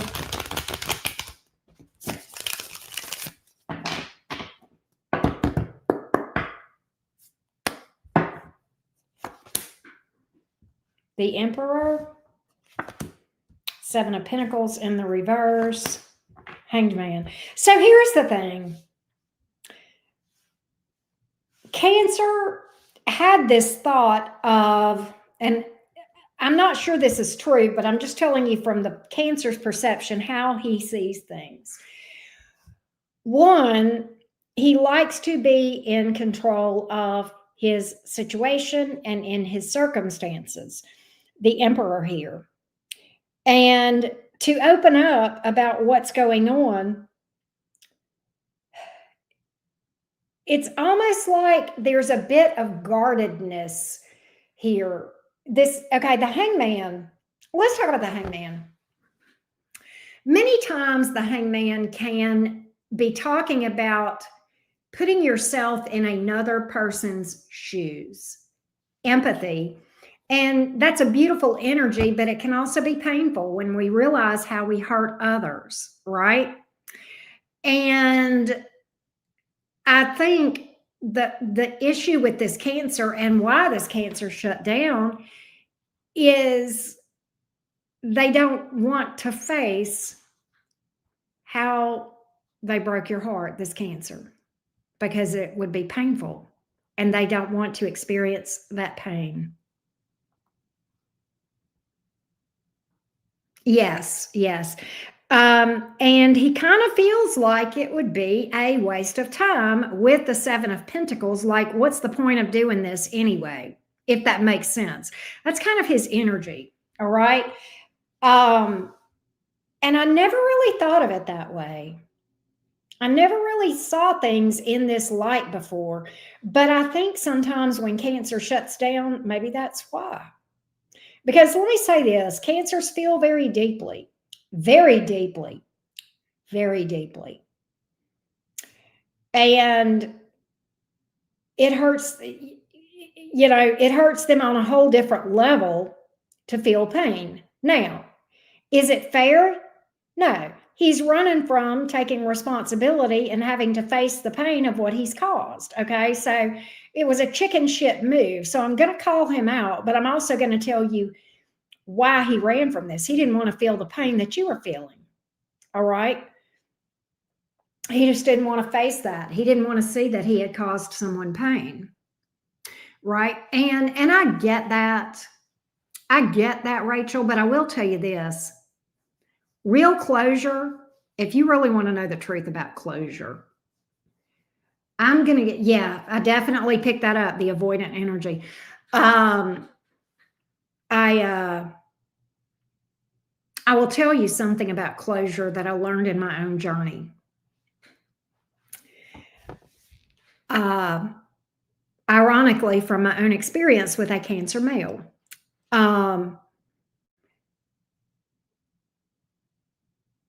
As I worked through my own shadow work and I learned about behaviors and the shadow and what drives people's behaviors, I realized a person generally cannot really give you closure themselves. Whoever hurt you probably cannot give you closure. Because most of the time, the real reasons for a person's true behavior, including our own, we don't even know. Because our behaviors are driven by what is in the subconscious, not the conscious mind. He may think he knows. He may tell you something like, well, we just couldn't get along, or, you snore too loud, or your feet are too big, or, there's too much distance between us, or we have different interests, or, you're too impulsive. He's going to give you some kind of surface something, or we argue too much, or just whatever. Okay. But the real reason, he doesn't even know himself. But if you do enough shadow work, you can find that closure yourself. You can give yourself closure that the person cannot, because you'll delve into your own subconscious and your own psyche enough that you'll understand it. But it takes work and time. So that's the real secret to getting closure. And that's where the peace comes from, if that makes sense.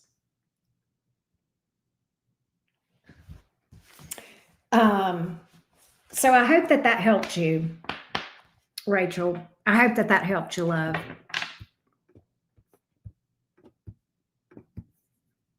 More often than not, people's behaviors are from their own wounds. I'm going to say that. I gotcha. I gotcha. And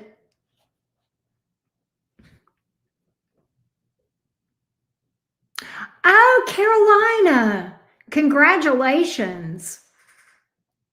I'm so happy for you. But Rachel, yeah, and I get that. But when I can see if I see a reconnection here. I can see if I see a reconnection. Do we see a reconnect? Do we see a reconnect? Do we see a reconnect? You know, he's not moved on. I can tell you that. What he'll do about it, I don't know, but he's not moved on. That much I saw. But let's see.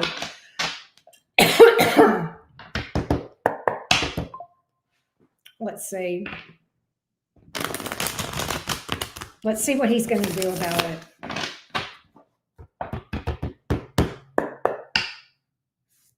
He's internalizing a lot in this thing, Rachel. I can tell you that. Okay, here's the thing. Do I think that there is potential for a reunion? I do. Here's the issue. There is some deep resentments. I saw that, Sash. I saw it come through. There's some deep resistance, some deep resentments here with the Queen of Swords in reversed that are repressed, anger issues, resentments, grudges. And I don't necessarily think this is toward you, but just pain in general that's going to drive this behavior. And it's going to be an ongoing problem until he works on that. So I do see a very strong potential for a reunion. He's invested and he's not moved on. But here's the problem. The wounds, the pain, the anger, the resentments, the grudges. That's the fly in the ointment. And what that's likely telling me to tell you is he's likely to pull away again, repeat his behavior, if that makes sense. That's what I got. So Jenny is up next, and then Sash, you'll be after Jenny. All right, let me update the list. Yeah, and you know, oh, so RK and Rachel, I was going to tell y'all something that I found the other day. Very interesting. Very, very, very interesting. And I'll share it with you. And I don't want this to sound like I'm bashing cancers. I'm not. Again, that is a tough zodiac sign. Okay. But just hear me out on this. And let me just preface this with saying this. Why is this not going through? Okay, there we go. I have read thousands and thousands of personal readings for people over the last 5 years. Okay. And I often joke because the signs that people repeatedly ask about, they ask about Gemini men, Scorpio men, and Aquarius men. Now, they do ask about other signs, but more often than not, those are the signs that I'm asked about, okay? And that's kind of, you could see that, right? So the other day, and by the way, my biggest heartbreak, the one that set me on my path to ascension, my tower, the one, was a Cancer male. All right, so let me just say this. The other day, I was just randomly scrolling through TikTok, and I follow a lot of astrologers on there. There are some good astrologers on there. And I got to a TikTok and said, ladies, drop the zodiac sign of the man that broke your heart the most in your life. And there were thousands of comments, right? And I just thought, well, it's gonna be one of those three. It's gonna either be Gemini, Scorpio, or Aquarius. And I never expected. It was overwhelming thousands, and probably 80% Cancer men. And I was shocked. I was like, are you fucking kidding me? What? I mean, I never thought that. And I was shocked. And I'm like, me too. I felt like I was a part of the Me Too movement for Cancer men. But but I've known some Cancer men that were amazing. Don't get me wrong. But it must be very, very challenging, right? Yes, yes. And I have heard, I don't know if this is true, that one of their struggles is they have mommy issues because, Cancer represents maternal energy. My Cancer man definitely did. So, yeah, there was that. But anyway, I just thought that was a fun little trivial piece of information to share with you guys. You are not alone. There are a lot of us out here. Anyway. It is what it is. All right, let's go to Jenny. And Jenny, you sent yours directly to PayPal. So I'm going to go over there because I think you put your question on PayPal. So I'll go to that one. And let's read for Jenny. Let's read for Jenny. Let's see what's up. All right, Jenny. Let me go here. There she is. Okay, here we go, Jenny. All right. A love reading. You are a Sagittarius, have been living in memories lately of my past ex, Libra. Not sure if it's his energy or expectation, hope of a new love. That's fair. Jenny,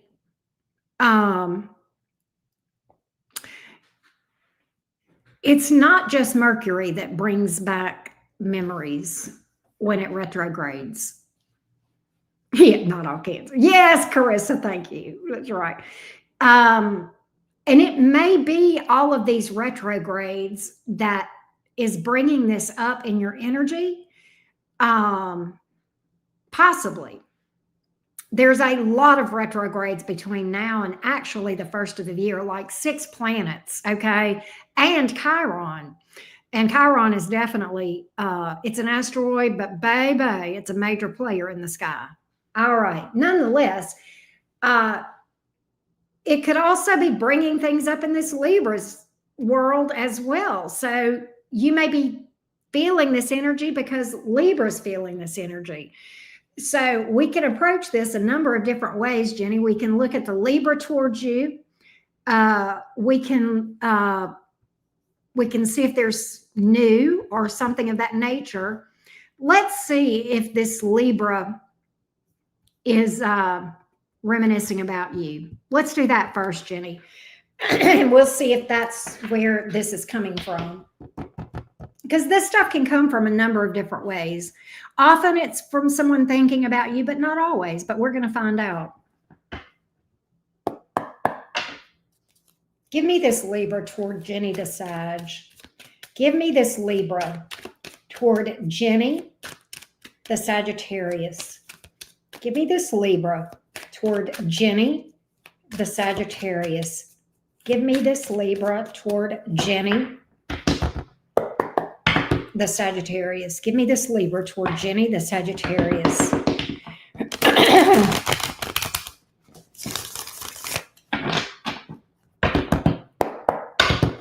Give me this Libra toward Jenny the Sagittarius.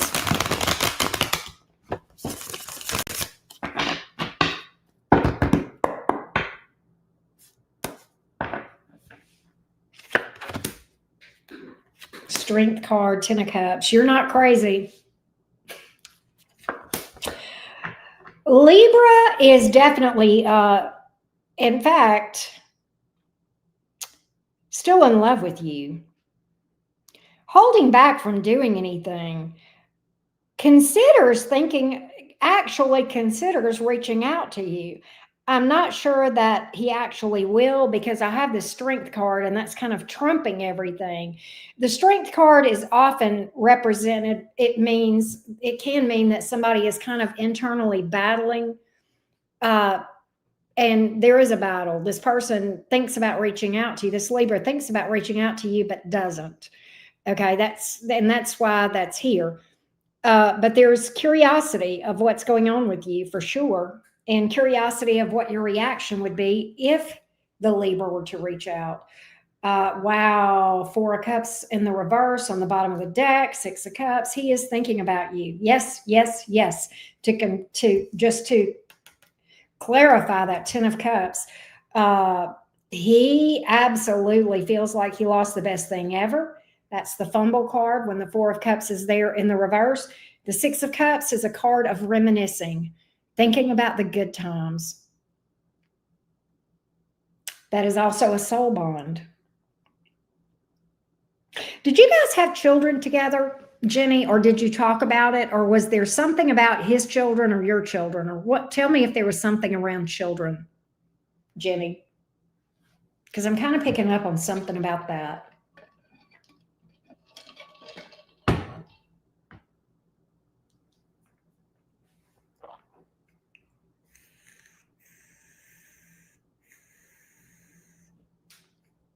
He may have wondered how it would be to have children with you. That could be part of what I'm seeing here. But hey,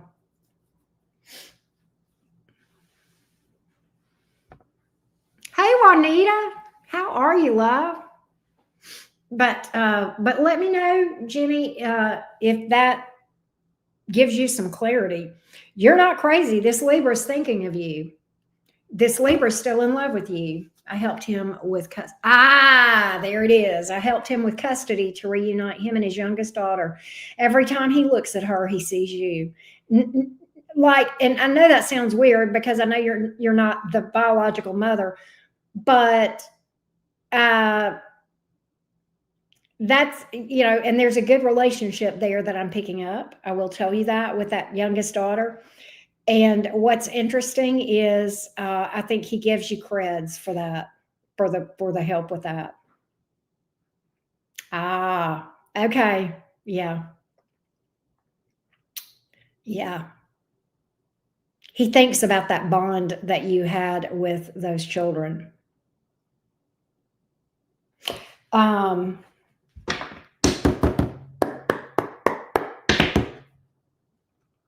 But he still loves you deeply. Ten of Cups. Will he do anything toward Jenny? Will he do anything toward Jenny?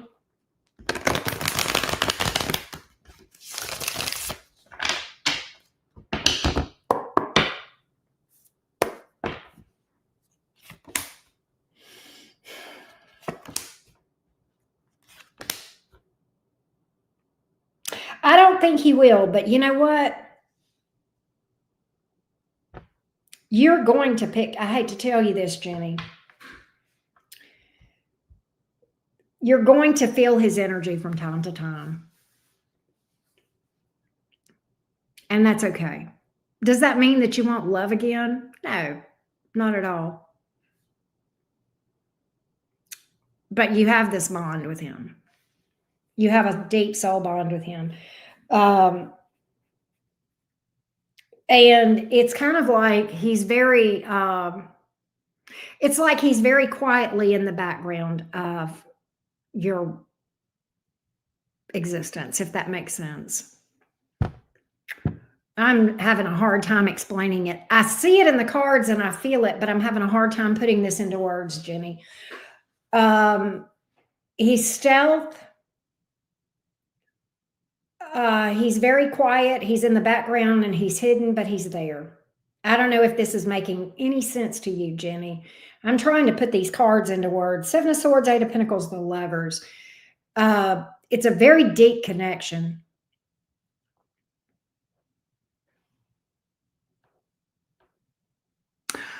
Oh, wow. He knows you don't trust him. That's why the Seven of Swords is here. He knows you don't trust him. He knows you don't trust him. That's what's up. That's what's up. There's a deep connection here. There's a deep connection with you. And he, 4 of Cups in reverse, he knows he fumbled you. He knows it. I lost the best thing that ever happened to me. That's the 4 of Cups in reverse. I know, Jenny, that you watch me read and you've heard me describe that card a lot. I see that card a lot in readings, and I talk about the fumble card. I lost the best thing ever. You know, I let the best thing ever slip right through my fingertips, right? He definitely thinks about you a lot. And you will feel that from time to time. You will.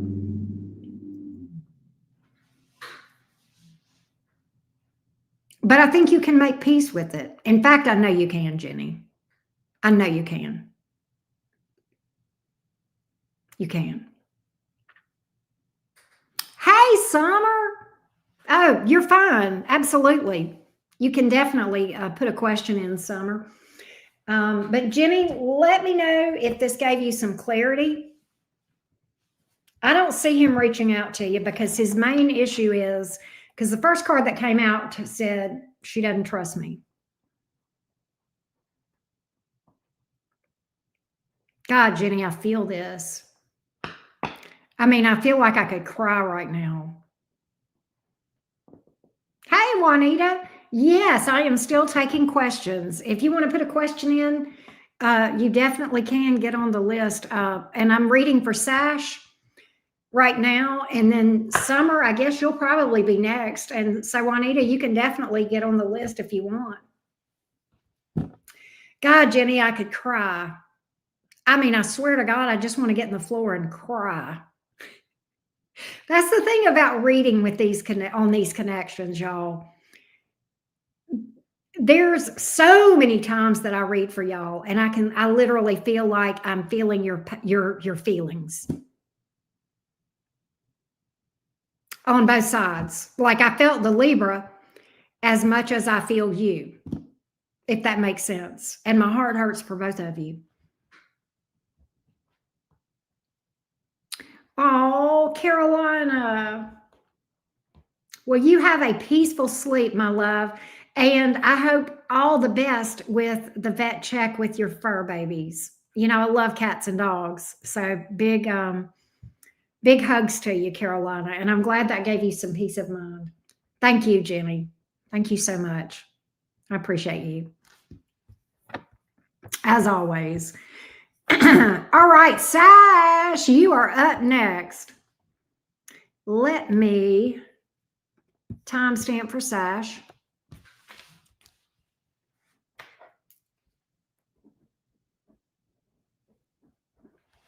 And we'll go from there. All right, so Sash. Sash is a Cancer.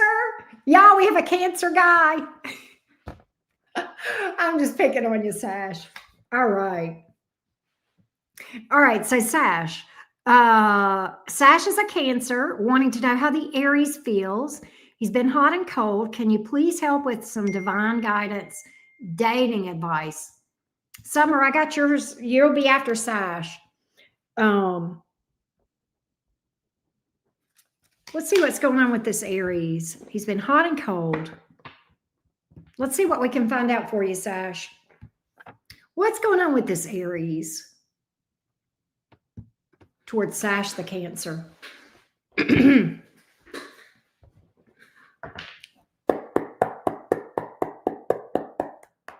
Give me this Aries towards Sash the Cancer right now. Why so hot and cold? Oh, thank you, Carolina. All right, why is this Aries so hot and cold? Why is this Aries so hot and cold toward Sash? Let's break it down. What's going on with this Aries? Believe it or not, I see a lot of times Aries and Cancer in connection, which is interesting, but I see that. I read for Aries and Cancer a good bit. All right, tell me, Page of Wands.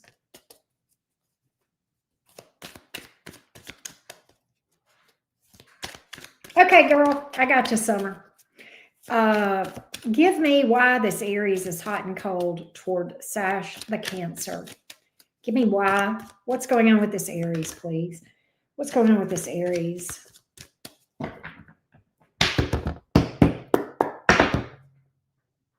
What's going on with Aries towards Sash?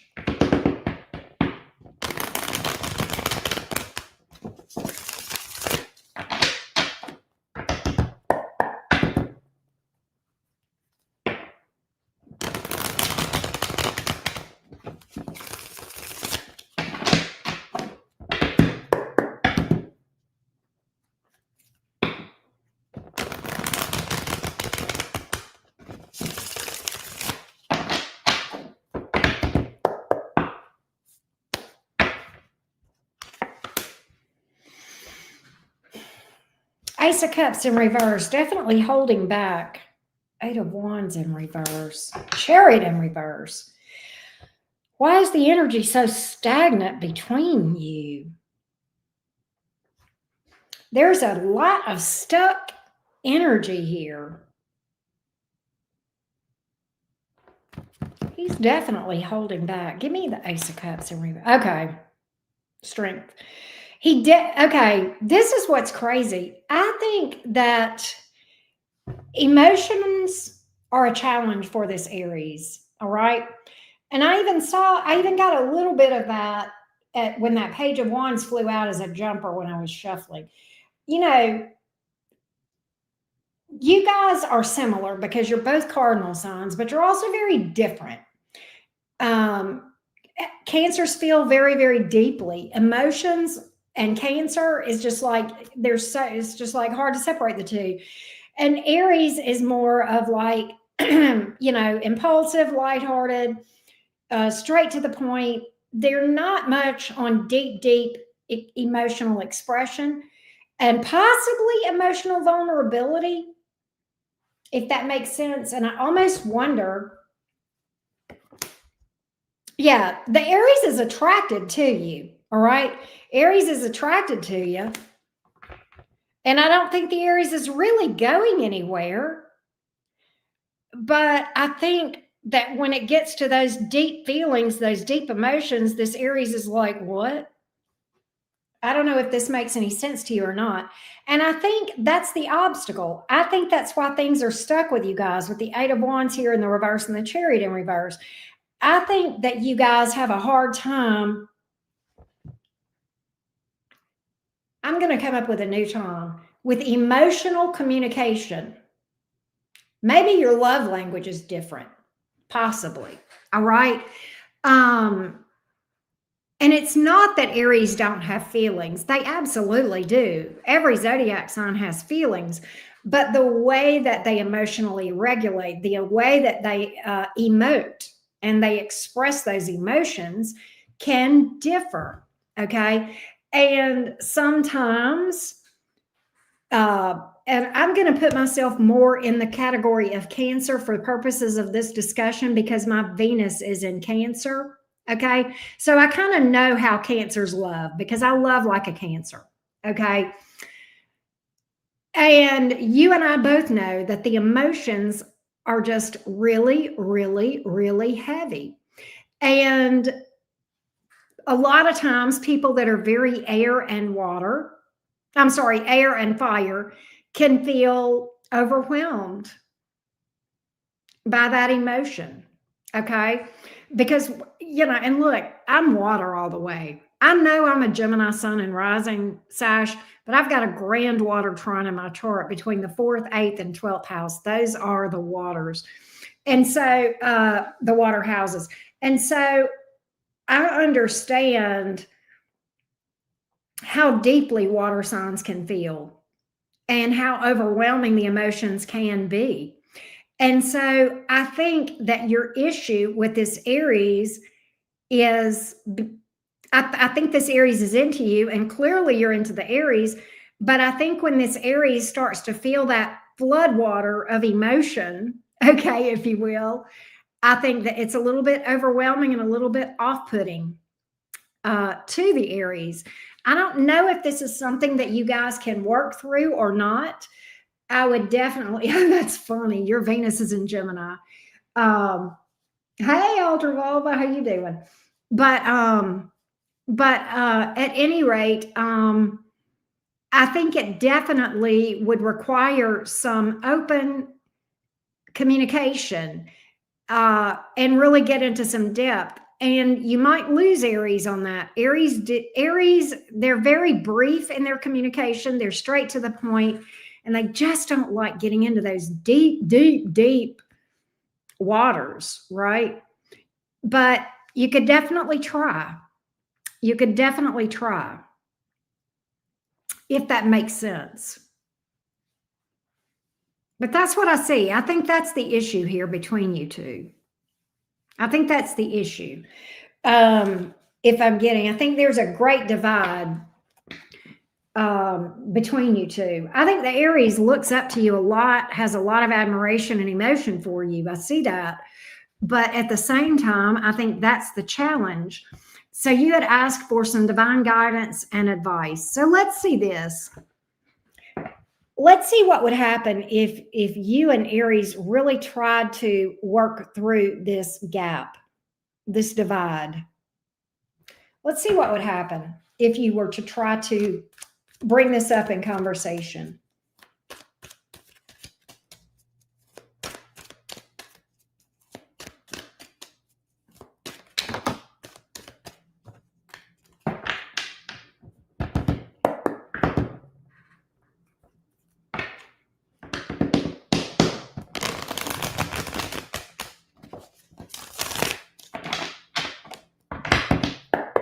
What would happen if Sash were to try to open up communication about this with this Aries? What would happen?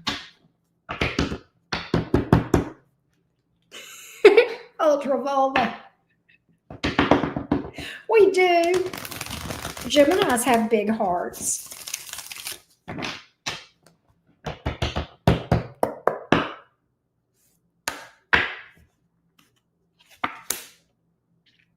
He would shut down.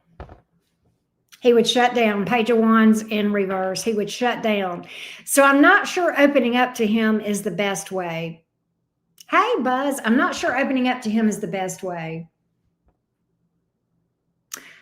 I don't think he would be able to open up to you. I think that's the issue. So I think you guys are at this place where, Sash, you've got to decide this. And nobody can tell you what the right answer is. Only you will know the right answer. But I'm going to tell you, you're at a crossroads where you've got to decide if the current situation is fulfilling enough for you in terms of what you would like out of a connection. And if it doesn't give you what you desire, then you could try. We've been dancing this dance since February. Yeah, you could try to talk to the Aries, and I would try. I mean, definitely try to talk to the Aries. I do predict the Aries might shut down, but maybe he would surprise me. I would definitely try to talk to him. And if he shuts down, if he tries to avoid this discussion, then you've got to take a step back and ask yourself, is this enough? Because this is what you're going to get. And if you're okay with things the way that they are, then you've got to accept that and make peace with it. And if it's not enough for you, then you really need to consider ending this and healing from it and, going for something that is more in line with what your needs and desires are in a connection. Does that make sense? And, I hear what you're saying about staying mum and quiet, but sometimes that's not peace. Because sometimes when we keep our feelings and our needs to ourselves, we can build up a lot of internal resentments and have the lack of peace on the inside. And I can't answer that for you, Sash, but I would say it's time to do some soul searching for sure. Right? Definitely. Definitely.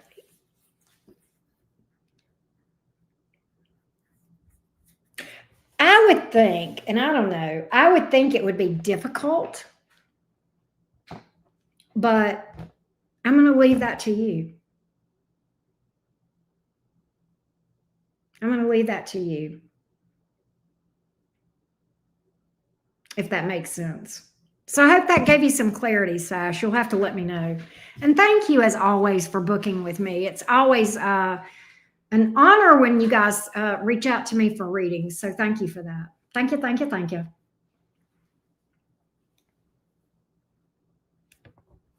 But I hope that helped you, love. And Sash, I wish you the ultimate happiness. You deserve it.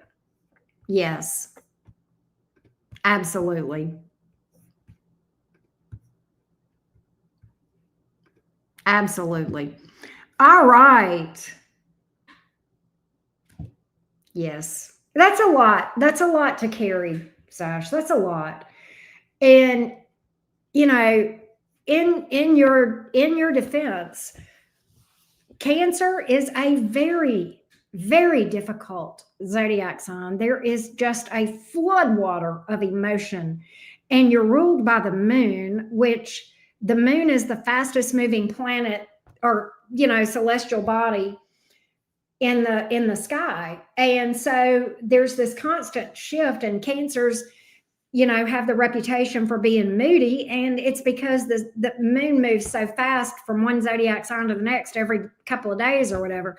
And so it's a very difficult zodiac sign to navigate. But I have faith in you. I believe that you can do it, and I believe that you will. I believe you will. I've known some people that were amazing Cancerians, for sure. Well, thank you, Sash. Same to you, sweetie. Same to you. Same to you.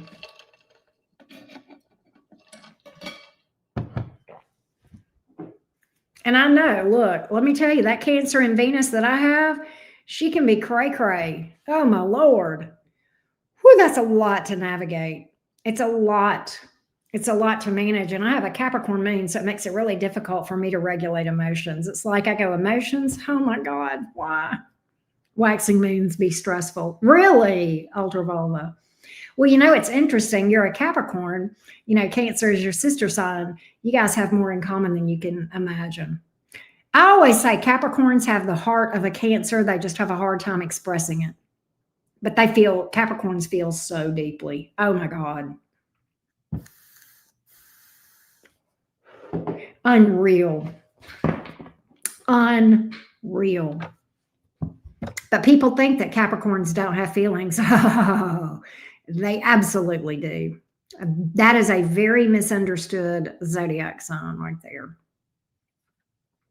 All right, Miss Summer, you ready? Let's see what's up for Miss Summer. Summer Tings. Thank you, love. Yes, emotional vaults. That's actually a great description of Capricorns. Emotional vaults. You ain't lying. All right, Miss Summer. Here are your questions. Let's look at DB. Oh, we're seeing if we got, speaking of Capricorns, we're going to see if this Capricorn is on the down low. And then we're going to find out about your exam. I'm so excited for you. I'm so excited, Summer. All right, hold on. Let's look at DB. This is an interesting. Hey, Lori. So if you want to ask a question, the information on how to do that is pinned at the top of this chat. It's also scrolling across the bottom. All right, let's look at DB, the Capricorn. I'm trying to think of Buzz. Thank you. Thank you, love. Carolina. Thank you, sweetheart. That is so sweet. Thank you for that, my love. Thank you, thank you. All right, so Summer, let's look at DB. Let me think of how I want to ask this question. Is this Capricorn on the down low? Is this Capricorn DB on the down low?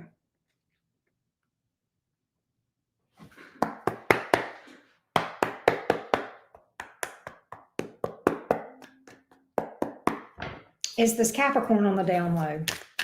DV, is this Capricorn on the down low? Does he swing this way? Let's see here. Is this Capricorn on the down low?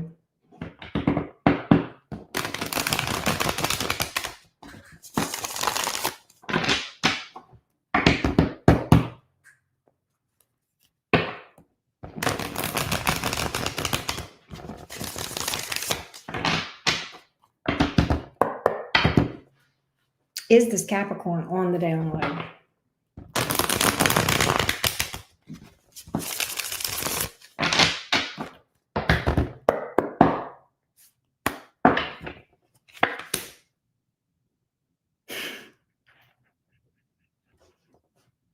I think so. Yes, I do believe so. I do believe so.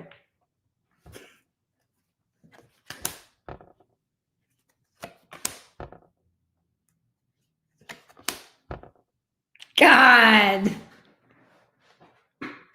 I don't want to tell you the cards that I got that told me that, but yes, Capricorn, I do believe is on the down low.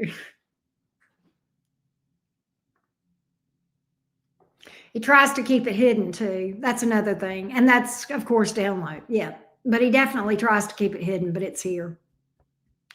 Okay, Summer, I'm going to tell you the cards that I got. You ready? The Queen of Cups in the reverse and the Queen of Pentacles in the upright. It was the queens that got me. It was the queens, if you get it. And it's hidden. That's why the Queen of Cups is in the reverse. Devil, Seven of Pentacles in the reverse. Yeah. Well, thank you, Carolina. That is so sweet. You're a sweetheart, Carolina. Thank you so much. And by the way, Carolina, I love the way, and I know you're Croatian, I love the way that you spell your name with a K. It is beautiful. It is absolutely beautiful. I like that name anyway.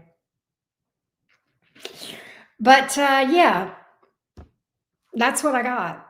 And I also picked up one other thing I was looking for was Uranus energy, because Uranus can sometimes speak to nonconformist. And I was literally looking for that, and I pulled the star card, which is Aquarian energy. And do I think that Aquarians are on the download? No. But Uranus, in certain instances in the birth chart, Uranus, where it's placed and how it interplays with other placements, can speak to someone having a different sexual preference, if that makes sense. So yeah, I was, those are the things I was looking for. And so, yeah. And I definitely picked that up. So yeah. Your spidey senses are spot on, Summer. Your spidey senses are spot on. Let's see about this exam. Let's see about this exam. This is for science. She blinded me with science. I love that. Let's see how this is going to go with this exam for Summer. Let's see how this is going to go with this exam.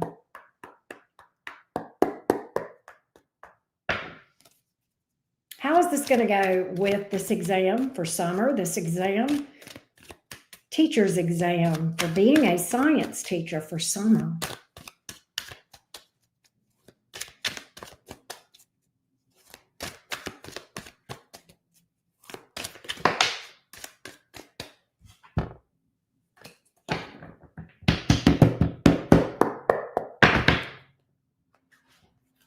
How does this look?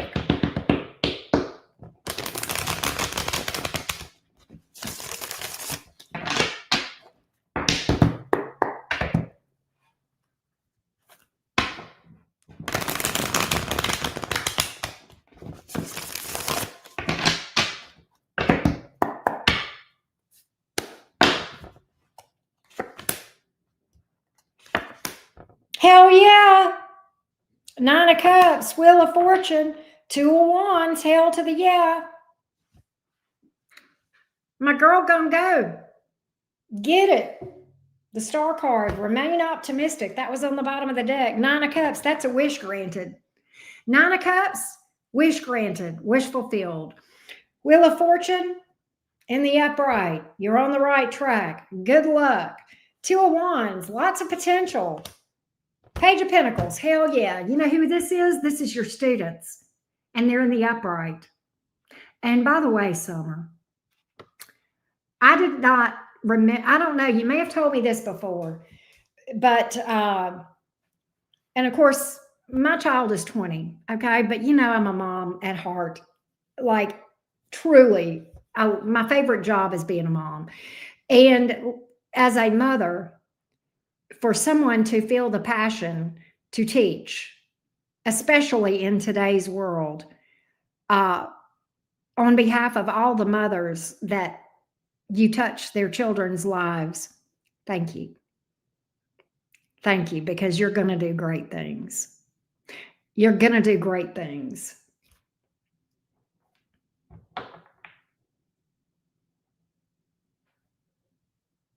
Oh, okay, Carolina.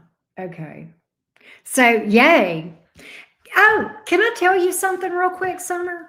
Can I tell you a really cool, fun story about a science teacher?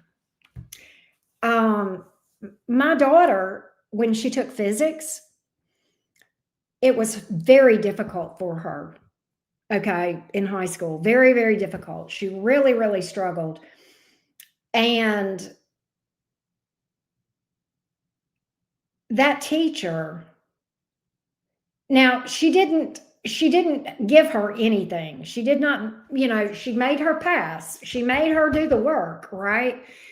But she was so, you could just tell she taught for the right reasons. She truly loved her students. She cared about her students.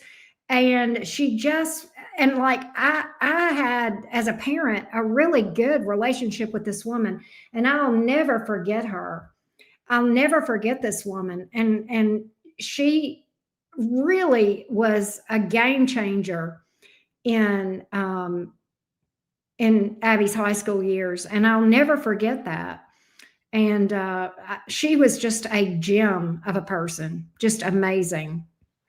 Carolina, is that you on a horse? I love horses. I'm a horse person, Carolina. I see that picture. I just realized your profile picture has somebody on a horse. I am a big horse person. I don't have horses now, but I did for many years, and I miss them. I love them. Anyway, but yeah, physics is hard. But anyway, Summer, I just wanted to share that about Abby's physics teacher. So yeah, there's that.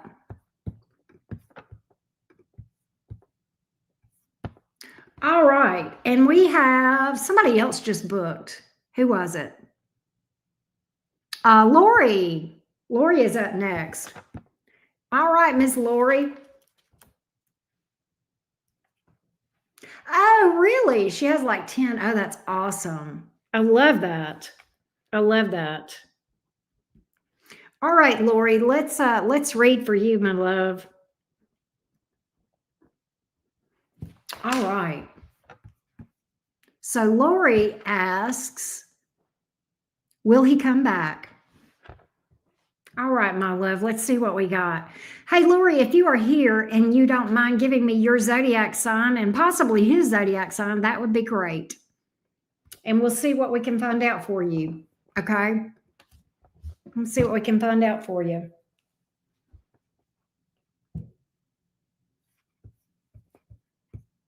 About whether we see a return. You're in Missouri, okay.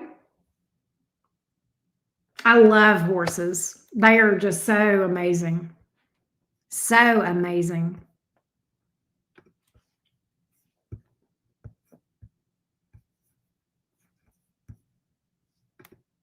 You're a Gemini. Okay. So we'll see what we can find out for you, my love. Let's see what's up. Gemini. Okay. Do we see this Gemini coming back toward Lori, the Gemini? Do we see this person coming back toward, okay, I gotcha. Do we see this Gemini coming back toward Lori, the Gemini? Do we see this Gemini returning to Lori, the Gemini? Do we see this Gemini returning to Lori, the Gemini? Do we see this Gemini returning to Lori, the Gemini? Do we see return here? Do we see a return? Do we see a return?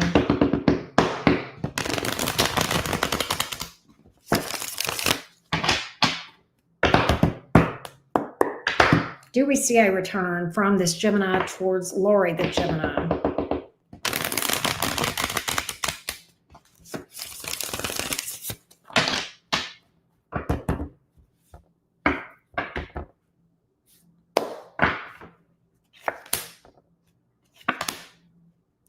The Sun in reverse, the Four of Pentacles, the Hierophant.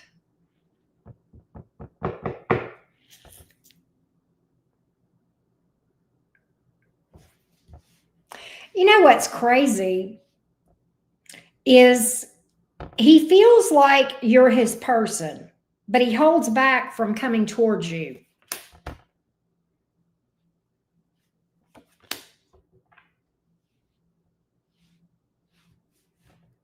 At least in the moment. He's got deep love for you, Lori. He's got a lot of love. 10 of Cups. There's a lot of love between you two. He's very deeply in love with you. He thinks about spending his life with you. Do I see him coming around? Do I see him ultimately coming around? 9 of Cups. Oh, 9 of Cups. Yeah, I think he will. I think he will. I'm getting, and I've got other cards that suggest that as well. I think he'll come back around. I think he'll come back around. I think he's got some wounds. Okay. Why does he hold back? Why does he hold back? Let's ask that question. Why is that for? Why the Four of Pentacles? Why the Four of Pentacles? He may be guarded, or he may not be extremely comfortable with emotional vulnerability with that Four of Pentacles here.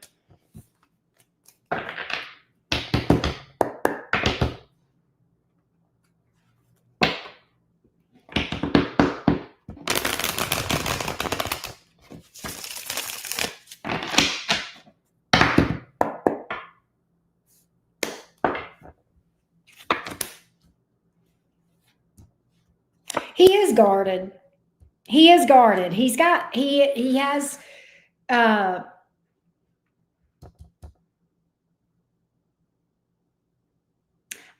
wow, Carolina, thank you for that. He is guarded.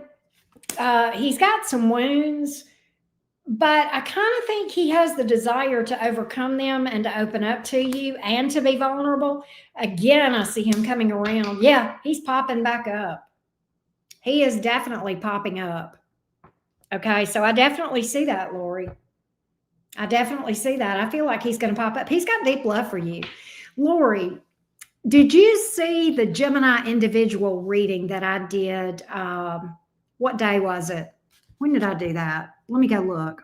Let me see what day I did that. I uploaded it fairly recently on the 2nd. So 2 days ago. 2 days ago, Lori, I did that. That was an intense message for Gemini. Today was an intense message. But yeah, I did that. Oh, okay. I gotcha. But yeah, that's what's up, Lori. I think the Gemini will bounce back. You know, it's crazy. Hey, Juanita. So did you send a payment, Juanita? If you sent a payment, I didn't get it. But you have to get on the list, you have to send a payment, Juanita. but I'm getting ready to wrap up. So if you want to do that, you probably need to send a payment here in the next minute or two.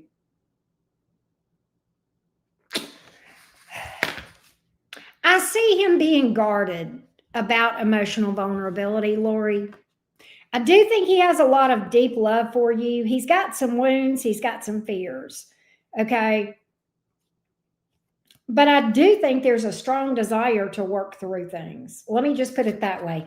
There's a lot of try. I see a lot of try from this Gemini. I see a lot of try. He's going to have to confront those fears, though, and be willing to work through those. And that might, that might prompt a pretty candid conversation between the two of you whenever you do get communication from him. Definitely, have some expectations, if that makes sense, Lori. Does that make sense? So I think it has a lot of potential. I think it's iffy, but I think it has a lot of potential because I think this Gemini legitimately wants it. Right?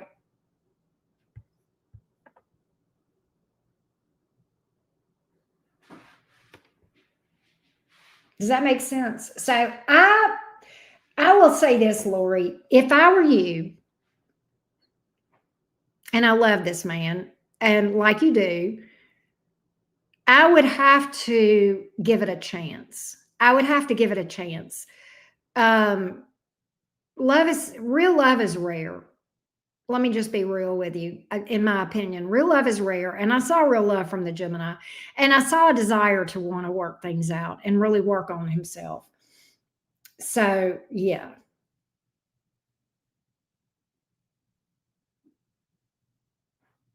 He's narcissistic. Well, that's another thing. If that's the case, Lori, then that conversation is imperative to have with him. And I would be pretty firm about it. And if he is willing to work on things and work on himself, then okay. And if he's really in that energy of being narcissist and you confront that, it'll come out, and that'll be your answer right there. Any timeline. I don't have timelines in tarot. That's the one thing tarot just cannot predict is timelines. I don't think it's immediate, though. I will tell you that. I think it's going to take some time. And I'm going to tell you this, Lori. I always say this, and I mean it from my heart. Do not put your life on hold. You stay working on yourself, your own inner development, your own inner work. You stay on top of that, and you stay on top of focused on yourself and your goals and your dreams and your own healing and ascension. Yes, exactly. Exactly. I would definitely recommend that you do that. I would definitely recommend that you do that for sure. If that makes sense.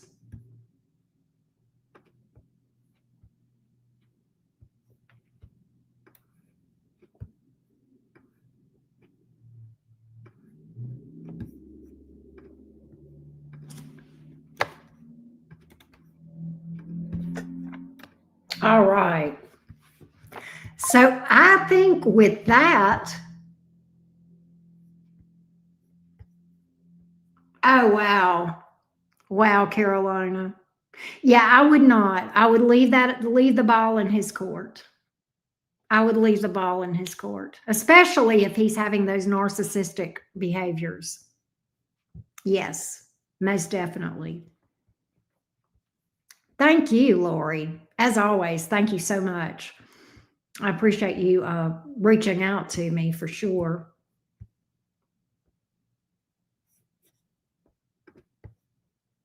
I appreciate everybody that reaches out to me for readings. It's an honor when people choose me to pull cards on their behalf. It is truly an honor. So I appreciate everybody that did that. I really do. I believe that. I believe that you did.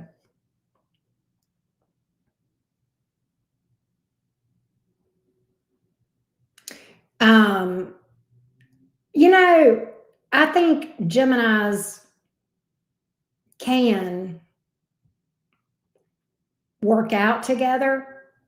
In fact, sometimes better than other signs with Geminis, if that makes sense, because we're just so nutty, if that makes sense. Well, RK, thank you. I appreciate you. I appreciate you. And I hope that hitting those Patreon videos will help you, RK. I hope that. I really want you to see you feeling better soon.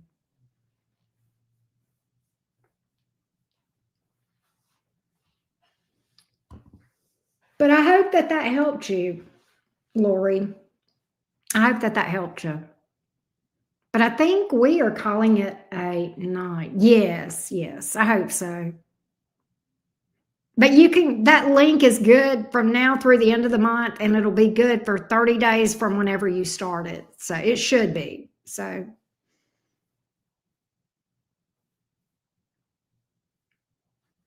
I hope that helps you, RK.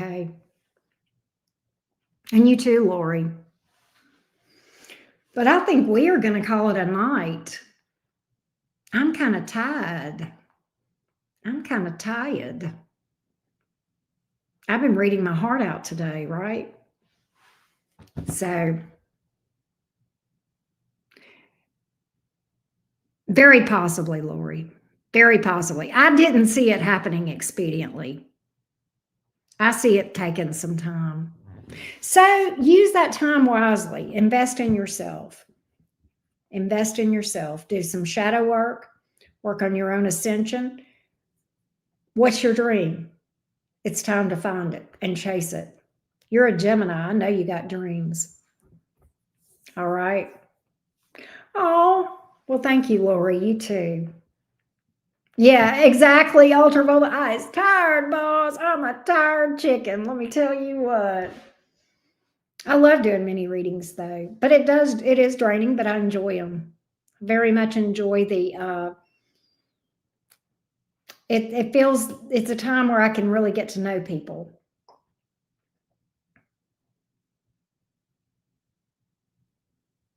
Oh, Carolina, how sweet. So she did see a good outcome for you as well. That's awesome. I love that. I love that. And thank you, Carolina. Thank you for sharing that with me. I appreciate that.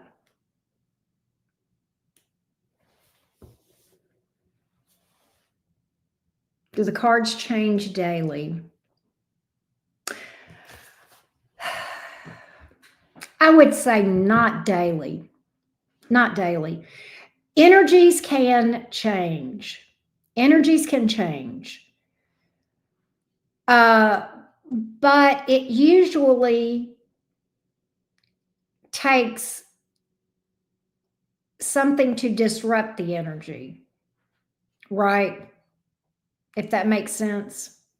So, yeah, I don't think so. I don't think they change that regularly. Mine, yes. Thank you, Ultraviolet. You took it right out of my mouth. Yeah. Mindset. Yes, absolutely. But thanks to everybody that booked. I appreciate you guys so much. I'll get timestamps up. So if you guys want to relook at this later, you can.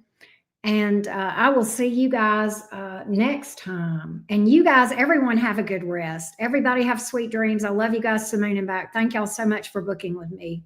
Bye, y'all.